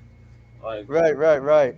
And I noticed too, Democrat, and I actually studied no something. matter who the president is, black people still suffer. Suffer exactly. It's like what Dr. Anderson said in his book. Black Americans are still in an economic depression. Doesn't matter Now it's if a the country. problem because everybody's suffering like we've been suffering. Right, right, exactly, right. Because the root cause for American freedom has not been cured with reparations. Because yeah, so the government can do progress here and there. So the progress may stop the bleeding, but did not attack the root cause of the bleeding Right. for American freedmen. And I know They never do. never, and from Democrats, right? And I know Democrats, I know from your experience, get very, very impatient, very angry, Very impatient. Yes. or hostile to. They're like, Jesse, how Yeah. dare I'm kind of. I know I'm kind of exaggerating and No, putting like you're spot on, Michael. right, and I'm sure a Karen Democrat grabbed you like very tightly before when you tried to Yeah, I'm try. gonna slap that too. Oh, What the hell is you doing? Get your hands off me. right, and it's like you had to be like really careful because so many white liberals are watching you, Mm-hmm. and you don't want the Karen Democrats to weaponize her tears. Yeah, they see me at all the events. Right, and even I learned too, when Democrats are not doing well financially when it comes to fundraising, I'm sure you have experience. What's the first thing Democrats do to restore the finances? They recruit Black Americans to clean up the Democratic Party's financial mess, right? Yeah. Once the Democrats realize that they're doing well financially, they tell Black American voters, I'm sorry, supporters like such as Kisa, Tyrone, thank you so much, Tyrone and Kisa, for making the Democratic Party strong. Well, I'm sorry, we gotta let you guys go. And Kisa and Tyrone's like, what are you talking about? We made you strong. Karen, Becky, Brad, you don't appreciate our hard work, our effort we put in this hard work we put in the soul of the Democratic Party. And Karen's like, yeah, Kisa, Tyrone, I'm sorry, we had to let you guys go. Yeah. Well, that's what they do. They Mm-hmm. use us as for a numerical value, and then they abandon us in our time of need. Right. That is what we call tokenism.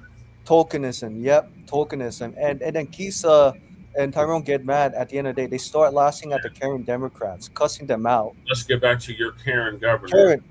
Karen governor. Yeah, sorry. Is happening across the country. New Jersey elected Mikey Sherrill as governor in a double-digit victory. Democrats flip state legislative seats in places like Georgia, Iowa, Mississippi, and Texas. The list goes on and on. Ordinary Americans are stepping up to run in the spirit of our forefathers. They are running to demand more and to do more for their neighbors and communities. I know the story well. I first ran for office in 2018 alongside dozens of other Democrats who did the seemingly impossible, flipping 41 seats in Congress. In my case, I was the first Democrat elected in 50 years, swinging our district 17 points. Those who are stepping up now to run will win in November because Americans, you at home, know you can demand more and that we are working to lower costs. We are working to keep our communities and our country safe, and we are working for you.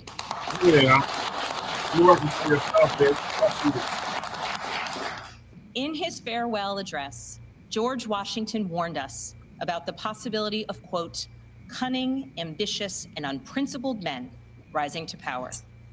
But he also encouraged us, all Americans, to unite in a common cause, to move this nation forward. That is our charge once more, and that is what we are seeing across the country.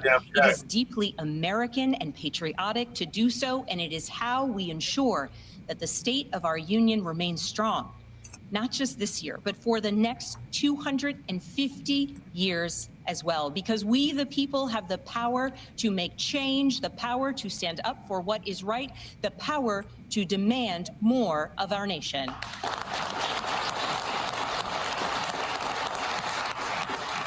May God bless the Commonwealth of Virginia, and may God bless the United States of America.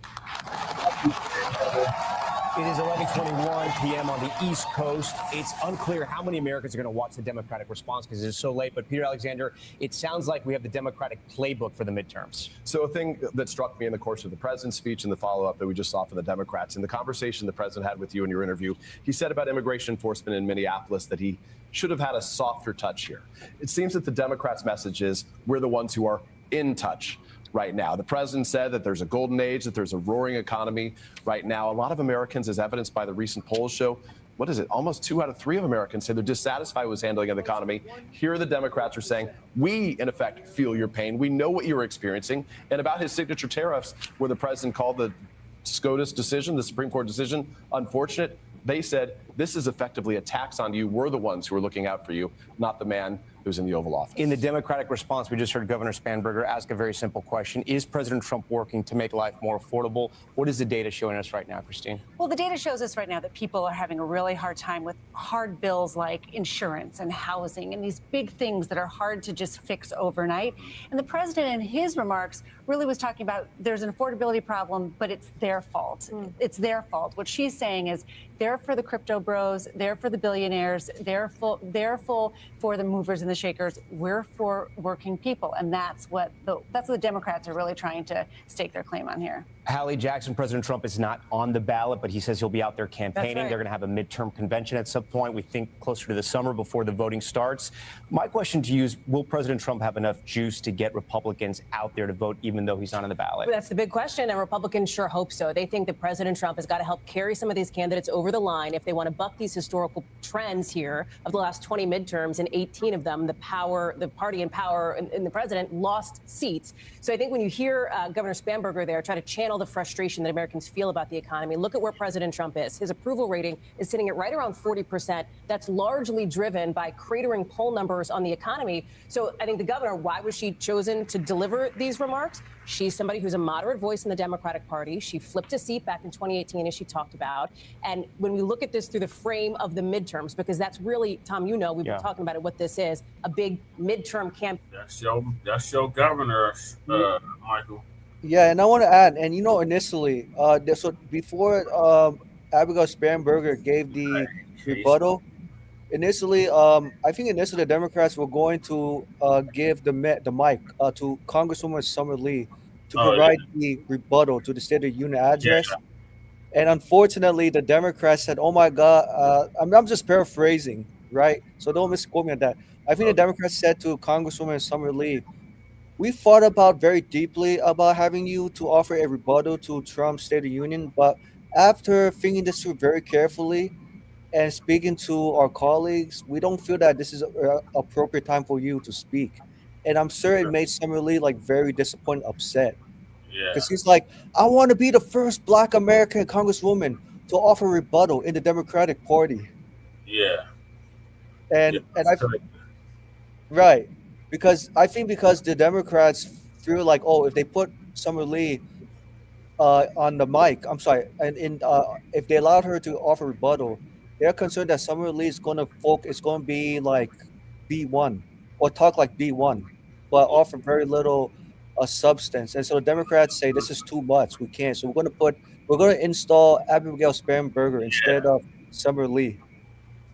Yeah, especially on Black History Month, that they should at least have a Black response to this shit. Right. I mean, are you surprised they didn't want Summer Lee because they feel like Summer Lee is going to be too radical? No, like I said, they're just as racist as the Republicans. Right, right, for sure. And I noticed because as we were listening to Abigail Spanberger's rebuttal speech, it was very vague, no details.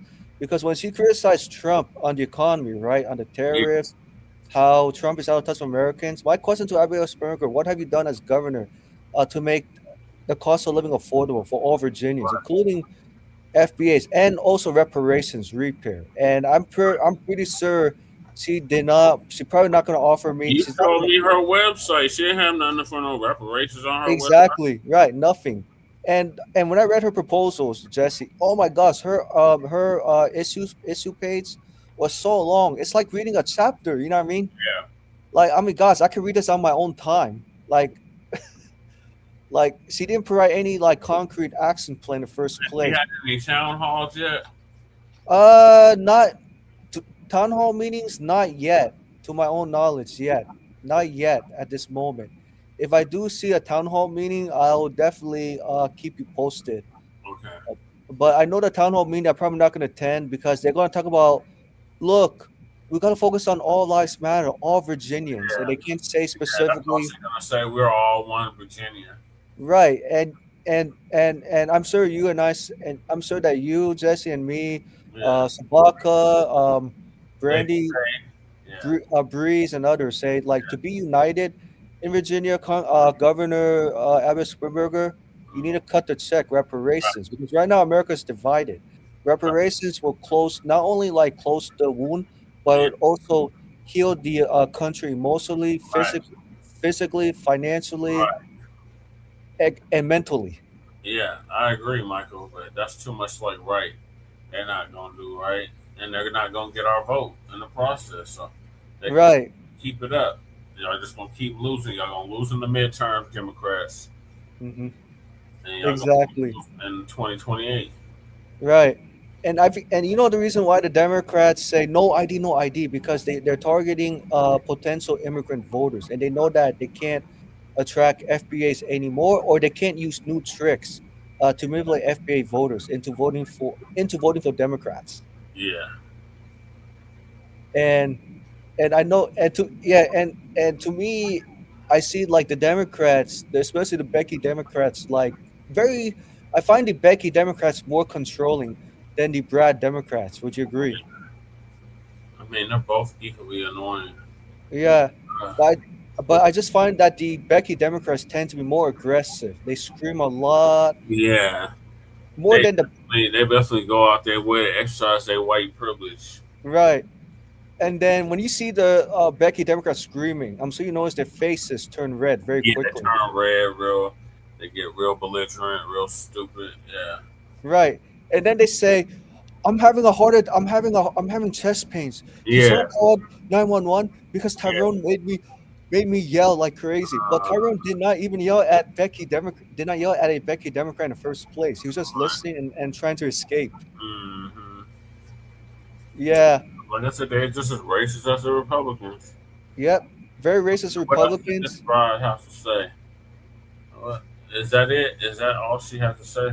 Yeah, that was all she had to say, really. And because I think, I think what everybody else Sperringer is doing is she is sending a message to Democrats. Come up with some populist platforms, but be very cautious. Yeah. Don't go hard at the root cause. Don't don't don't put any teeth in whatever bills you're going to propose. Just say like American democracy under President Trump is in a crisis. We need to get more people to vote for Democrats so we can restore democracy. But to Huh. restore, I mean that's what he's probably thinking. I don't know, but I'm just speculating. Yeah. But to restore democracy, Governor Abbott Sperber, don't you think to restore democracy you need like substantial changes? When I say substantial changes, I'm talking about tangibles for FBAs, like Right. such as limited space, cost paying reparations for American freedom and Right. chattel slavery, um, removing the loophole in the 13th Amendment to the U.S. Yeah. Constitution. Well, just Uh, doing away with birthright citizenship. right, doing away with birthright citizenship, ending qualified immunity, passing anti-black hate crime bill with teeth plus financial plus compensation for those who've been victims of hate crimes, FBAs, Yeah. and then other tangibles or whatever or universal programs can come later. Right. And it's not, and like I said, it's nothing new with Abby Bell Spanberger following Obama and Bill Clinton's playbook of we need to stick to the middle, but let's be careful going into details because if we go into details, we're going to lose Republican voters like the Cheneys, Bushes, Mitt Romney. We can't afford to lose them, so we have to be reasonable. We have to be decent. We gotta show professionalism, so we can't go really like. I guess we can't fight. We can't really go. We can't be bold because if we're too bold, we're going to lose the moderate Republicans into Like I voting for said, Democrats. Jasmine Crockett is looking like shit. She is, and talking about Jasmine Crockett. I heard the Senate race between Jasmine Crockett and James Tallarico is gonna be so close. Okay, so this is what she said. I'm gonna play what she said, and then Sir. I'm gonna go into the. Oh wait, let me do this one actually. Yeah. Cause she was on Steve Colbert. This one, let me see. I found this image on foxnews.com, right? Yeah, but I guess she did an interview on Steve Colbert or appearance on Steve Colbert. Yeah, I didn't see that. You mean Jasmine Crockett, right? Yeah. Oh, I didn't see that. I would be surprised. It'll be funny. So her and her the incumbent James Tallarico react to controversy over his interview. Oh, he was on Steve Colbert. Okay. Yeah, and by the way, Jasmine Crockett is trying to hit at James Tallarico for the Epstein files. Oh. Get it? In other words, he's trying to tie like James Tallarico is part of the plan. Yeah. You think he's going to backfire against her, right? Yeah. Yeah. And so Jasmine, I think what Jasmine Crockett is trying to prove to the text is that I'm trying to be the first Black American woman winning not only the U.S. Democratic primary race for Senate, At but the rally winning the. Tuesday, Tallarico criticized President Trump and the FCC. These are the same people. I'm trying to bring it up, but this computer's acting right. Okay. Let me rewind it. Sure.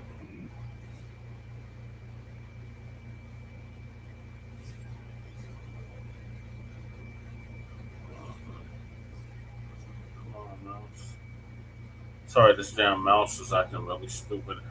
I'm at Lady Chase on her desk. Place, right? Yeah. Crockett of Dallas and State Representative James Tallarico of Austin have also attracted quite a bit of national attention, especially Tallarico last week. His interview with Stephen Colbert and the surrounding controversy around it sparked a spike in the number of Google searches for him, and his campaign announced in the first 24 hours after all this went viral, he raised $2.5 million. At a rally Tuesday, Tallarico criticized President Trump and the FCC. These are the same people who ran against cancel culture.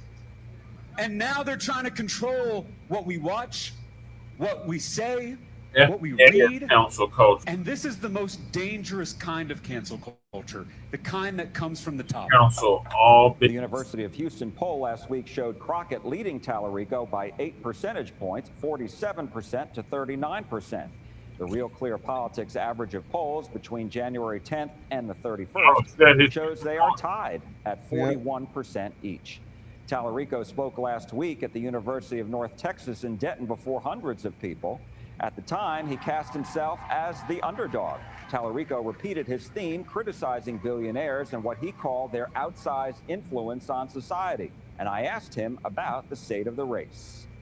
You spoke about Bad Bunny today and his Super Bowl. That's right. Is this going to be a permanent message on your campaign? How does this relate to your campaign? Well, I think the message of Bad Bunny's Super Bowl halftime show was that joy and unity and love are so much more powerful than hate and fear and division. And that's exactly the message of our campaign. We are bringing people together across all these manufactured divisions to change this country on behalf of working people. That said, there still are obviously tensions and frictions within Yeah, I'm here. the Democratic Party and the campaign. And I'm wondering, is he Latino? He one of them white passing Latinos? Yes. Yep, white passing Latino, James Tallarico. you know, do you acknowledge that? And especially since the super PAC that I know your campaign is not involved in, but super PAC still nonetheless came out with a negative ad against Congresswoman Crockett. So that seemed to rub some people the wrong way. Well, and I know that tensions are high in this primary, as is the case with any primary. And I know that there's been negativity, across this. Oh, the ad. I don't have. Let me see. To this election, my hope is that we can stay focused on what unites us, and that's ending one-party rule after 30 years in this state. And so we have to remember we're on the same team. I am running a positive campaign. I've said that from the beginning. That's going to be true all the way to Election Day. And I hope my supporters follow my lead.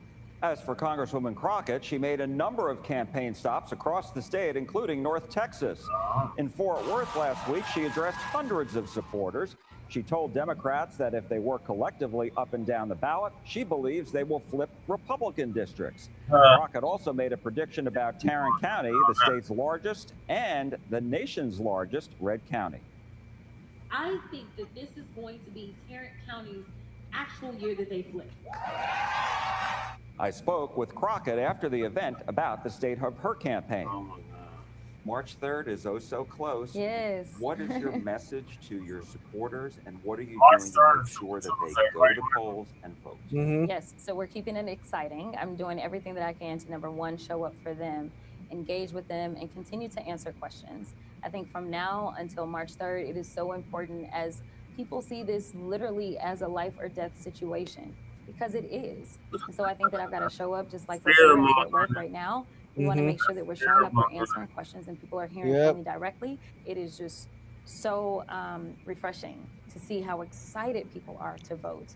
They're not just going in and saying, well, this is my civic duty, let me do it. They're excited, and they're on social media, and they're telling other people that they got to get out and vote. This is great, especially in Texas.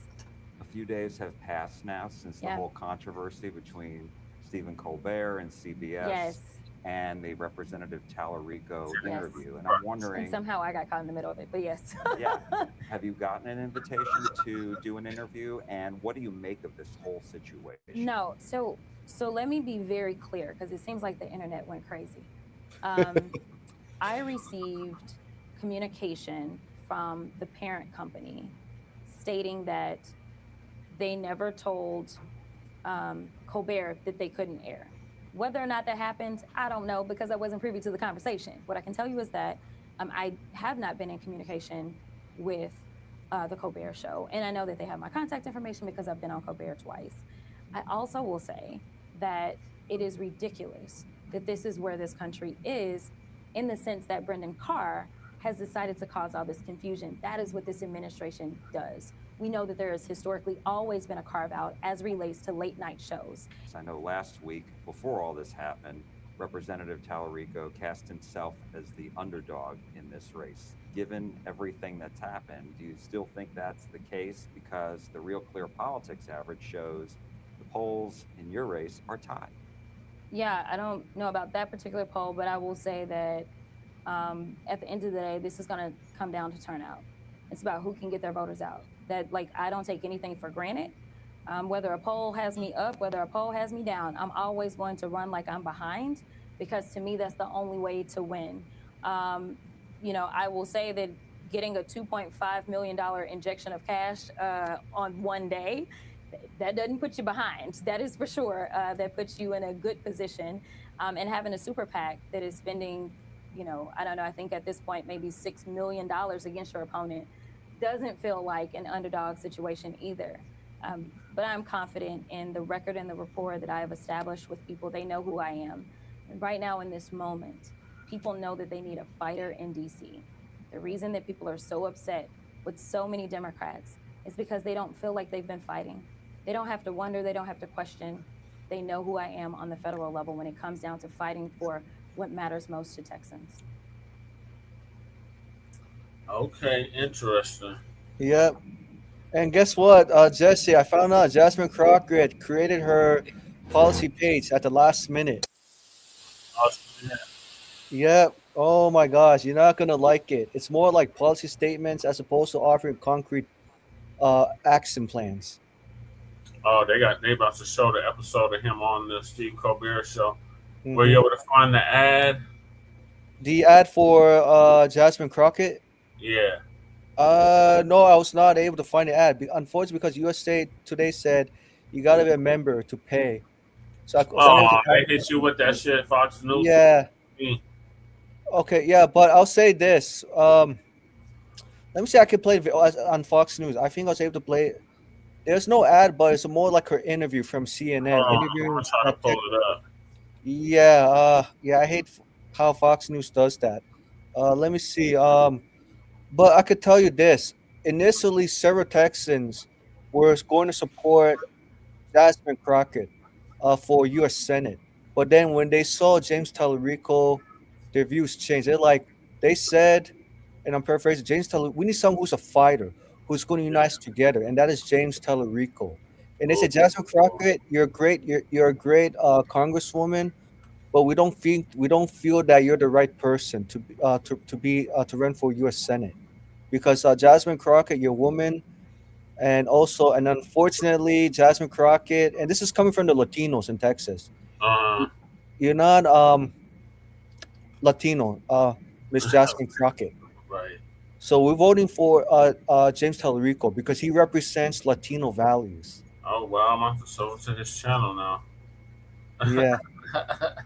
I just found his YouTube channel.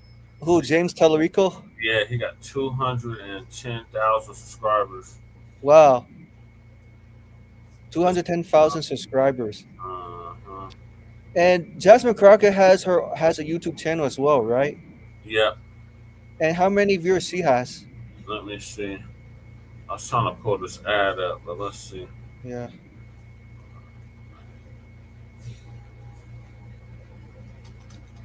Jasmine Crockett shit. Mm-hmm.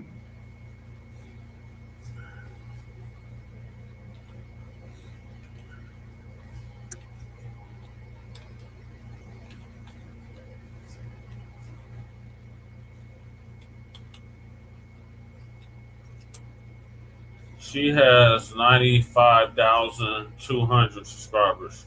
Yeah, not that much compared to James Tallarico. Right. So James Rico is more popular. Than Jasmine Crockett. Uh-huh. Yeah, and I think Jasmine Crockett. I think her strategy is if I talk loud enough and cuss, cuss, cuss, cuss, I can win over voters. I can win support from Latinos, Black Americans, white voters, and Asians. And I don't know what she's trying to do, but I think Jasmine Crockett is trying to prove that look, I could be the first Black American candidate for U.S. Senate, and not only win in the Democratic primary race, but win in the midterms. The jury's still out on her Black Americanness. Right. Rumor has it she's a damn Haitian. Hasten, right. And because I think what it is that she has the Kamala Harris vibe, the vibe, saying that look, what Kamala Harris did running for president Except was she's actually black. That's the black. one she has over. Right. She's actually black. Black. Yes. And so, remember I said a couple months ago, Jasmine Crockett is going to put her policy statements at the very last minute when it gets closer to the Democratic primary race for U.S. Senate. And I posted her website in the chat. I posted the Jasmine? Yeah, Crockett on the issues to you. Okay. And I was reading like a couple policy statements. They're not really policies, more like what she did in Congress. Mm-hmm. And more just talking points, but did not offer any concrete action plans. What she's going to do to get elected as a U.S. senator, and no reparations on her website at all. 2 weeks ago. Where is the damn ad? You mean the ad from They already Fox? had a debate. They had a debate a month ago. Yeah. Let me see.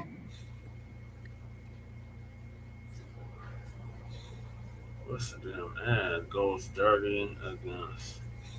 She went all over a line. Mm-hmm.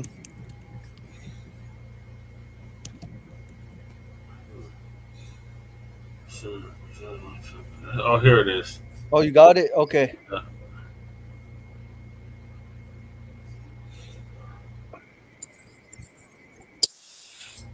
Hold on, I gotta share the screen. Yep. Appreciate the viewers staying up late with us. I'm about to wrap this thing up probably after this. Right. So here's the ad that James Tellerico against Jasmine Crockett shit.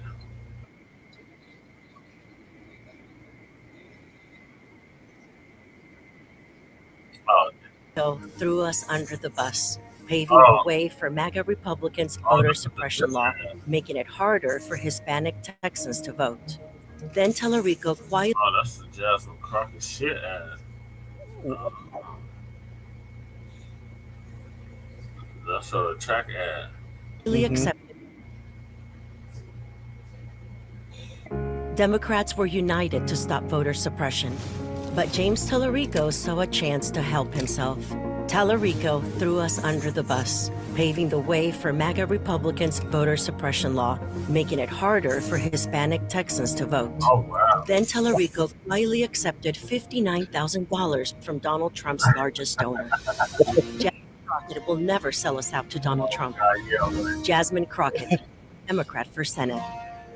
Hell to the no. No. Yeah, Jasmine Crockett attacking James. Oh, sorry. Go ahead. Hold on, I wasn't even trying to play this next video. Oh, okay. Damn, I thought that was the ad. Of Jasmine Crockett, right? Yeah. The attack ad against her. Oh, James Tellerico attacking Jasmine Crockett in the ad. Yeah, that's the one. I thought that was it, but that wasn't it. That was her clapping back against him. Mm-hmm.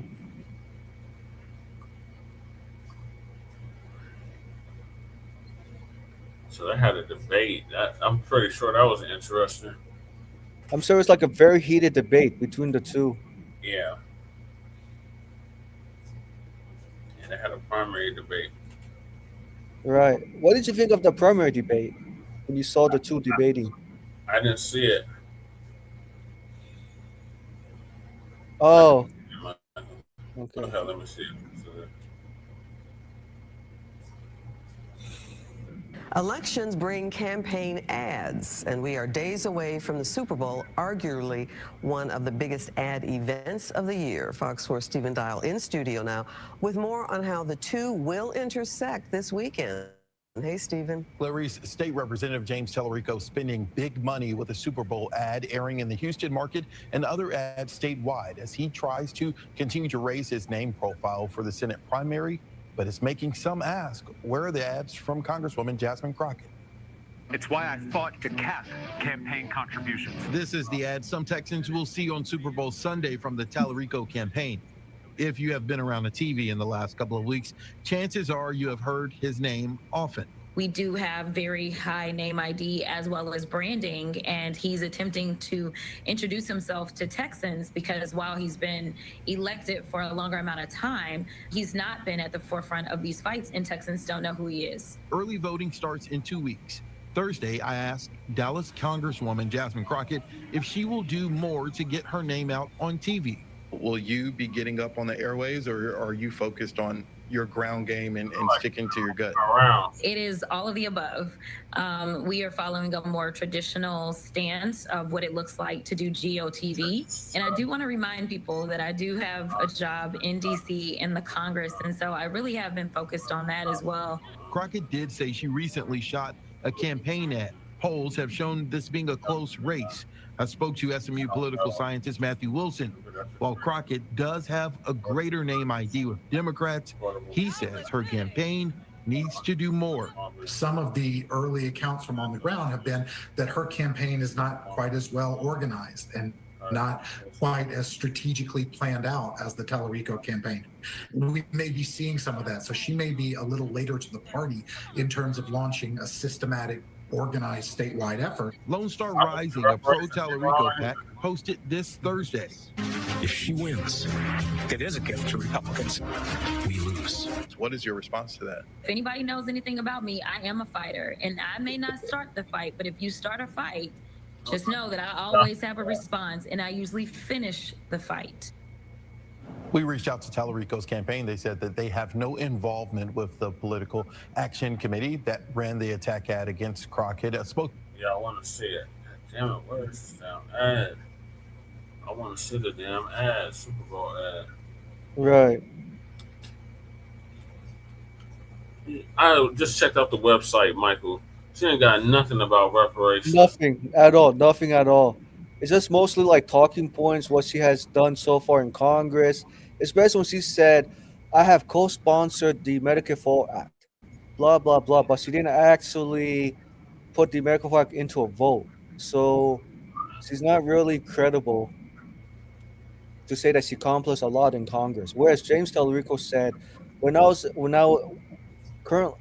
a state assembly in Texas. In Houston, we are 11 days from the start of early voting, and things are getting nasty in the race for U.S. Senate. It's been all-out war on X for the three Republicans in the race, and the big headline from the Democrats is big Super Bowl spin. What is this damn ad?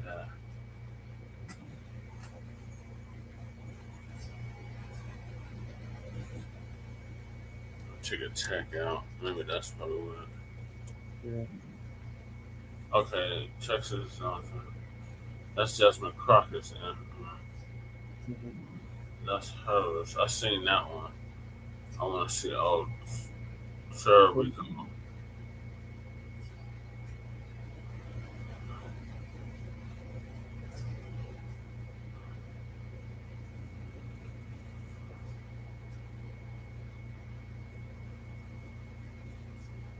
Where the hell is this damn ad at? You gonna post it online?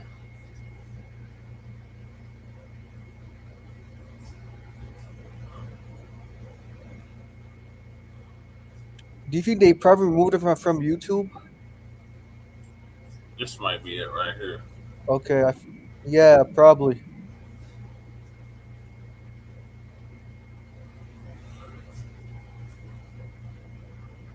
After an upset victory last weekend in a North Texas state Senate race, Democrats felt they had a lot of momentum heading into the primary election.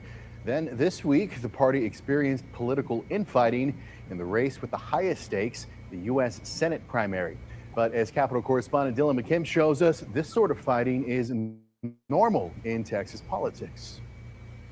Things certainly heated up in the U.S. Senate Democratic primary this past week. On Monday, former Senate candidate Colin Allred released a video in which he responded to an allegation circulating online that James Tallarico made a racist comment. The woman claiming the state representative called Allred a, quote, mediocre black man. Allred said Tallarico should not be the Democratic candidate and endorsed Jasmine Crockett. Tallarico's campaign said the allegation was a mischaracterization of a private conversation, saying he actually described Allred's campaign methods as mediocre. Tallarico said he deeply respects Allred. Later in the week, a pro-Tallarico political action committee released a television ad attacking Crockett, saying if she wins the primary, then Democrats will lose the general election. This type of political fighting is not new. Journalist Scott Braddock has covered Texas politics for 25 years. He believes this fight is not as nasty as some in the past. Governor Ann Richards was accused by one of her opponents of being on cocaine all the time. Governor Perry accused one of his Democratic opponents of conspiring with drug cartels to kill a police officer. Lieutenant Governor Patrick's mental health records were leaked in Houston. Braddock did add, it's more rare for Democrats to fight each other in a primary, but said the competition could be good practice for both candidates in an eventual matchup with a Republican. How would the team that skipped the first round in the playoffs do if they went straight to the Super Oh, Bowl is against the Tallarico team a that had been Democrat tested? too? They'd probably always lose. Yeah, James Tallarico's a Democrat. If a primary gets too nasty, Braddock said there is a risk it could turn off some voters in the general election. But Beto O'Rourke, who has been raising money and campaigning across the state Hey, for look at Democratic Beto O'Rourke. He candidates, looks so old. believes the party will Yeah, he unite does. once the primaries are over. All of us, to a person, must get behind these candidates and do everything we can to propel their victories. In offense, I'm Dylan McKim. Not look that old. And while both Democratic candidates have not directly attacked each other, the three frontrunners in the Republican primary, Congressman Wesley Hunt, Texas Attorney General Ken Paxton, and incumbent Senator John Cornyn, have been attacking each other in ads, interviews, and on social media for months. Poll numbers show a tight race in that primary, and President Trump said he may intervene and endorse a candidate. Hold on, I'm trying to get this mouse to work. It's like so temperamental. Yeah, but Jesse, down with three candidates for the U.S. Senate. I gotta We'll hear talk about their efforts to win their respective primaries. And we hear from the North Texas Democrat, who sent shockwaves across the political landscape when he won a long-held state Senate seat this week in Texas. Hello again, I'm Tom Abrams. Thanks for being with us. This week in Texas, we do focus on the race for the United States Senate. Every challenger trying to unseat Republican Senator John Cornyn, who faces a primary challenge from Texas Attorney General Ken Paxton and from U.S. Congressman and Houstonian Wesley Hunt. Whoever wins that primary faces the top vote getter in the Democratic primary, which features Dr. Ahmad Hassan, State Representative James Tallarico, and Congresswoman Jasmine Crockett. You'll hear from Crockett and from Tallarico in a moment, but we begin with Wesley Hunt. Campaign is going as expected. Not Wesley Hunt. I'm not just saying that. Oh God, not that raccoon. Jesus. Yeah. He was the one who. Remember, I said before he was at the town hall with Congressman Byron Donalds. Oh yeah. He was at the RNC too. Well, Mm-hmm. all right, Michael. Well, thank you for joining us. I'm about to end this now. Any time. But yeah, very quickly. I'm sure you noticed that when Colin Allred was called a mediocre black man, have you noticed Colin Allred did not react, despite being a former NFL player, given his size? He's a raccoon. Right. Saying he's trying to seek white approval. Right. And even like Tallarico's town hall, at the town hall event, most of his supporters are either Latinos or Mozungus. Yeah, I believe it. Yeah, and then for Jasmine Crockett to attack James Tallarico as being against Hispanic, using ICE raids, most Latinos are not going to buy the Jasmine Crockett's ad as being effective, because in the article I posted to you privately, which I read to you briefly, Yeah. Some Latinos said that they were initially supportive of Jasmine Crockett running, right? But after they saw James Tallarico enter the race, they're like, "Oh my gosh, James Tallarico, he's our hero. He understands Hispanic issues. He's a fighter. He knows how to get things done. We like Jasmine Crockett. Yeah, she's very outspoken, but we're looking for someone who's going to give us substance at the end, which is James Tallarico." Because James Tallarico in his website said, especially on the issue page, when I was a state representative, I did this, and I cut the cost by X percentage, right? Yeah. Whereas Jasmine Crockett did not offer concrete data, what she had done in Congress so far. Yeah. So with Jasmine Crockett, it's really more like talking points, and to get the Latinos and white Texans, hyped up. Yeah, to get them hyped up, exactly. But all Right. right, what's your closing? Because I'm about to wrap this up. Yeah. So my closing statement is that. Well, before I get to my closing statement, so Jesse, I also got my text today letting you know about the Freedmen bill that was updated in California. Yeah. Use that for the reparations equity and to go beyond it. Okay. Right. But yeah, anyway, sorry to digress. So my closing statement is that whatever Democrats are doing, offering rebuttals to Donald Trump, running for the midterms, Yeah. they better come up with effective populist campaign platforms, including foundational Black Americans. If they don't do those things, they're not going to be effective, and it's going to be basically thrown in the toilet. And the Democrats' chances of winning the midterms, I say it's 50-50 or less than 50-50. They may gain some seats. I don't know, by 15 percentage points. I say maybe by 6, if they're lucky at most, right? Okay. And the Democrats, I think next time for Democrats, especially for Black Democrats offering rebuttal to Trump, they need to be clear, consistent, offer substance. Like I said, like what Al Green should have done.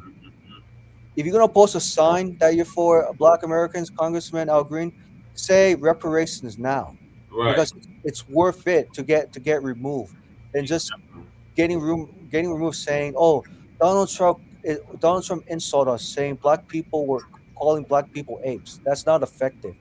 Right. Al Green needs effective substance platform to do that for any State of the Union address, any of the State of the Union speeches. All right, that would have worked like 60 years ago, even 20 years ago.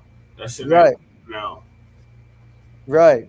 Exactly, and I think because unfortunately, the Democrats right now, you can't really change the mindset. You can't educate them. You can't train. It's like what Philip Scott said. You Yeah. can tell a dog so many times to stop barking, but the dog is always going to bark. Right. So All it's right. Uh-huh. so it's same thing with Democrats. Democrats are always going to bark, no matter how many times you tell them stop barking. God damn it! I mean, excuse Yeah. my friends. Yeah. I understand, Michael. You're good. Yeah. Okay. Well, thank you for joining us. I'm gonna end the Yes. show now. So Yeah. join Thank you us so on much. Friday for Grand Rising with Shabaka and the Chase. Mhm. In the meantime, make sure you like to subscribe to all our platforms. Appreciate everybody that came through. Shout out to Michael for coming through. Shout out to Black Joe for coming through. Shout out to Donna Mike for coming through. And shout out to whoever was peeking and not speaking. Right. Peace, love, light, reparations, and separations and delineations. And the air date of this program was 224 into 225, 2026. Dump State of the Union address. We had a great dialogue and discussion with Shabaka, our West Coast correspondent, in regards to that. And if you equate or if you incorporated FBA into everything that the dump was saying, then it makes a lot of sense. So appreciate y'all tapping in. Join us this Friday for Grand Rising with Shabaka and the Chase. Hopefully, Lady Chair do an RBA again this week. Make sure y'all check out her previous RBA on her other channel, Seduction Doll, and she went over the data centers. Mhm. And they try to put one here in Denver. Right. We have to put a stop to that, or we about to put a stop to that. The Amen. Amazon shit. Amen. How's Lady Che doing? Right now she's asleep, but Oh, sleepy. Oh, okay. I thought she was listening. Sorry. she's doing all right. I'll let her know you asked about her when she wakes up. Okay. All right, so appreciate everybody that tapped in. So peace, love, light, reparations, delineations, separations, and black empowerment. Training crewmen signing off on the mile high income and illegal migrant flooded city in a sundown town known as Aurora, Colorado. Right. The so-called liberal Karen city. Yeah, it's a legal migrant city now. Right. Illegal migrants. Crazy. It's driving residents nuts, especially FBAs, disproportionately affected. Right. So enough is enough of this madness. If you're gonna vote, vote for something tangible. Right. Exactly. You know? Yeah. Make sure you exercise your Second Amendment rights against the Aurora Democrats, Jesse, if you can. Yeah. All right. We'll see you next time, Michael. All right. Peace. Next time too. Stay strong. Be ready before you get ready, like what Philip Scott has always said. Right. All right. Peace. All right.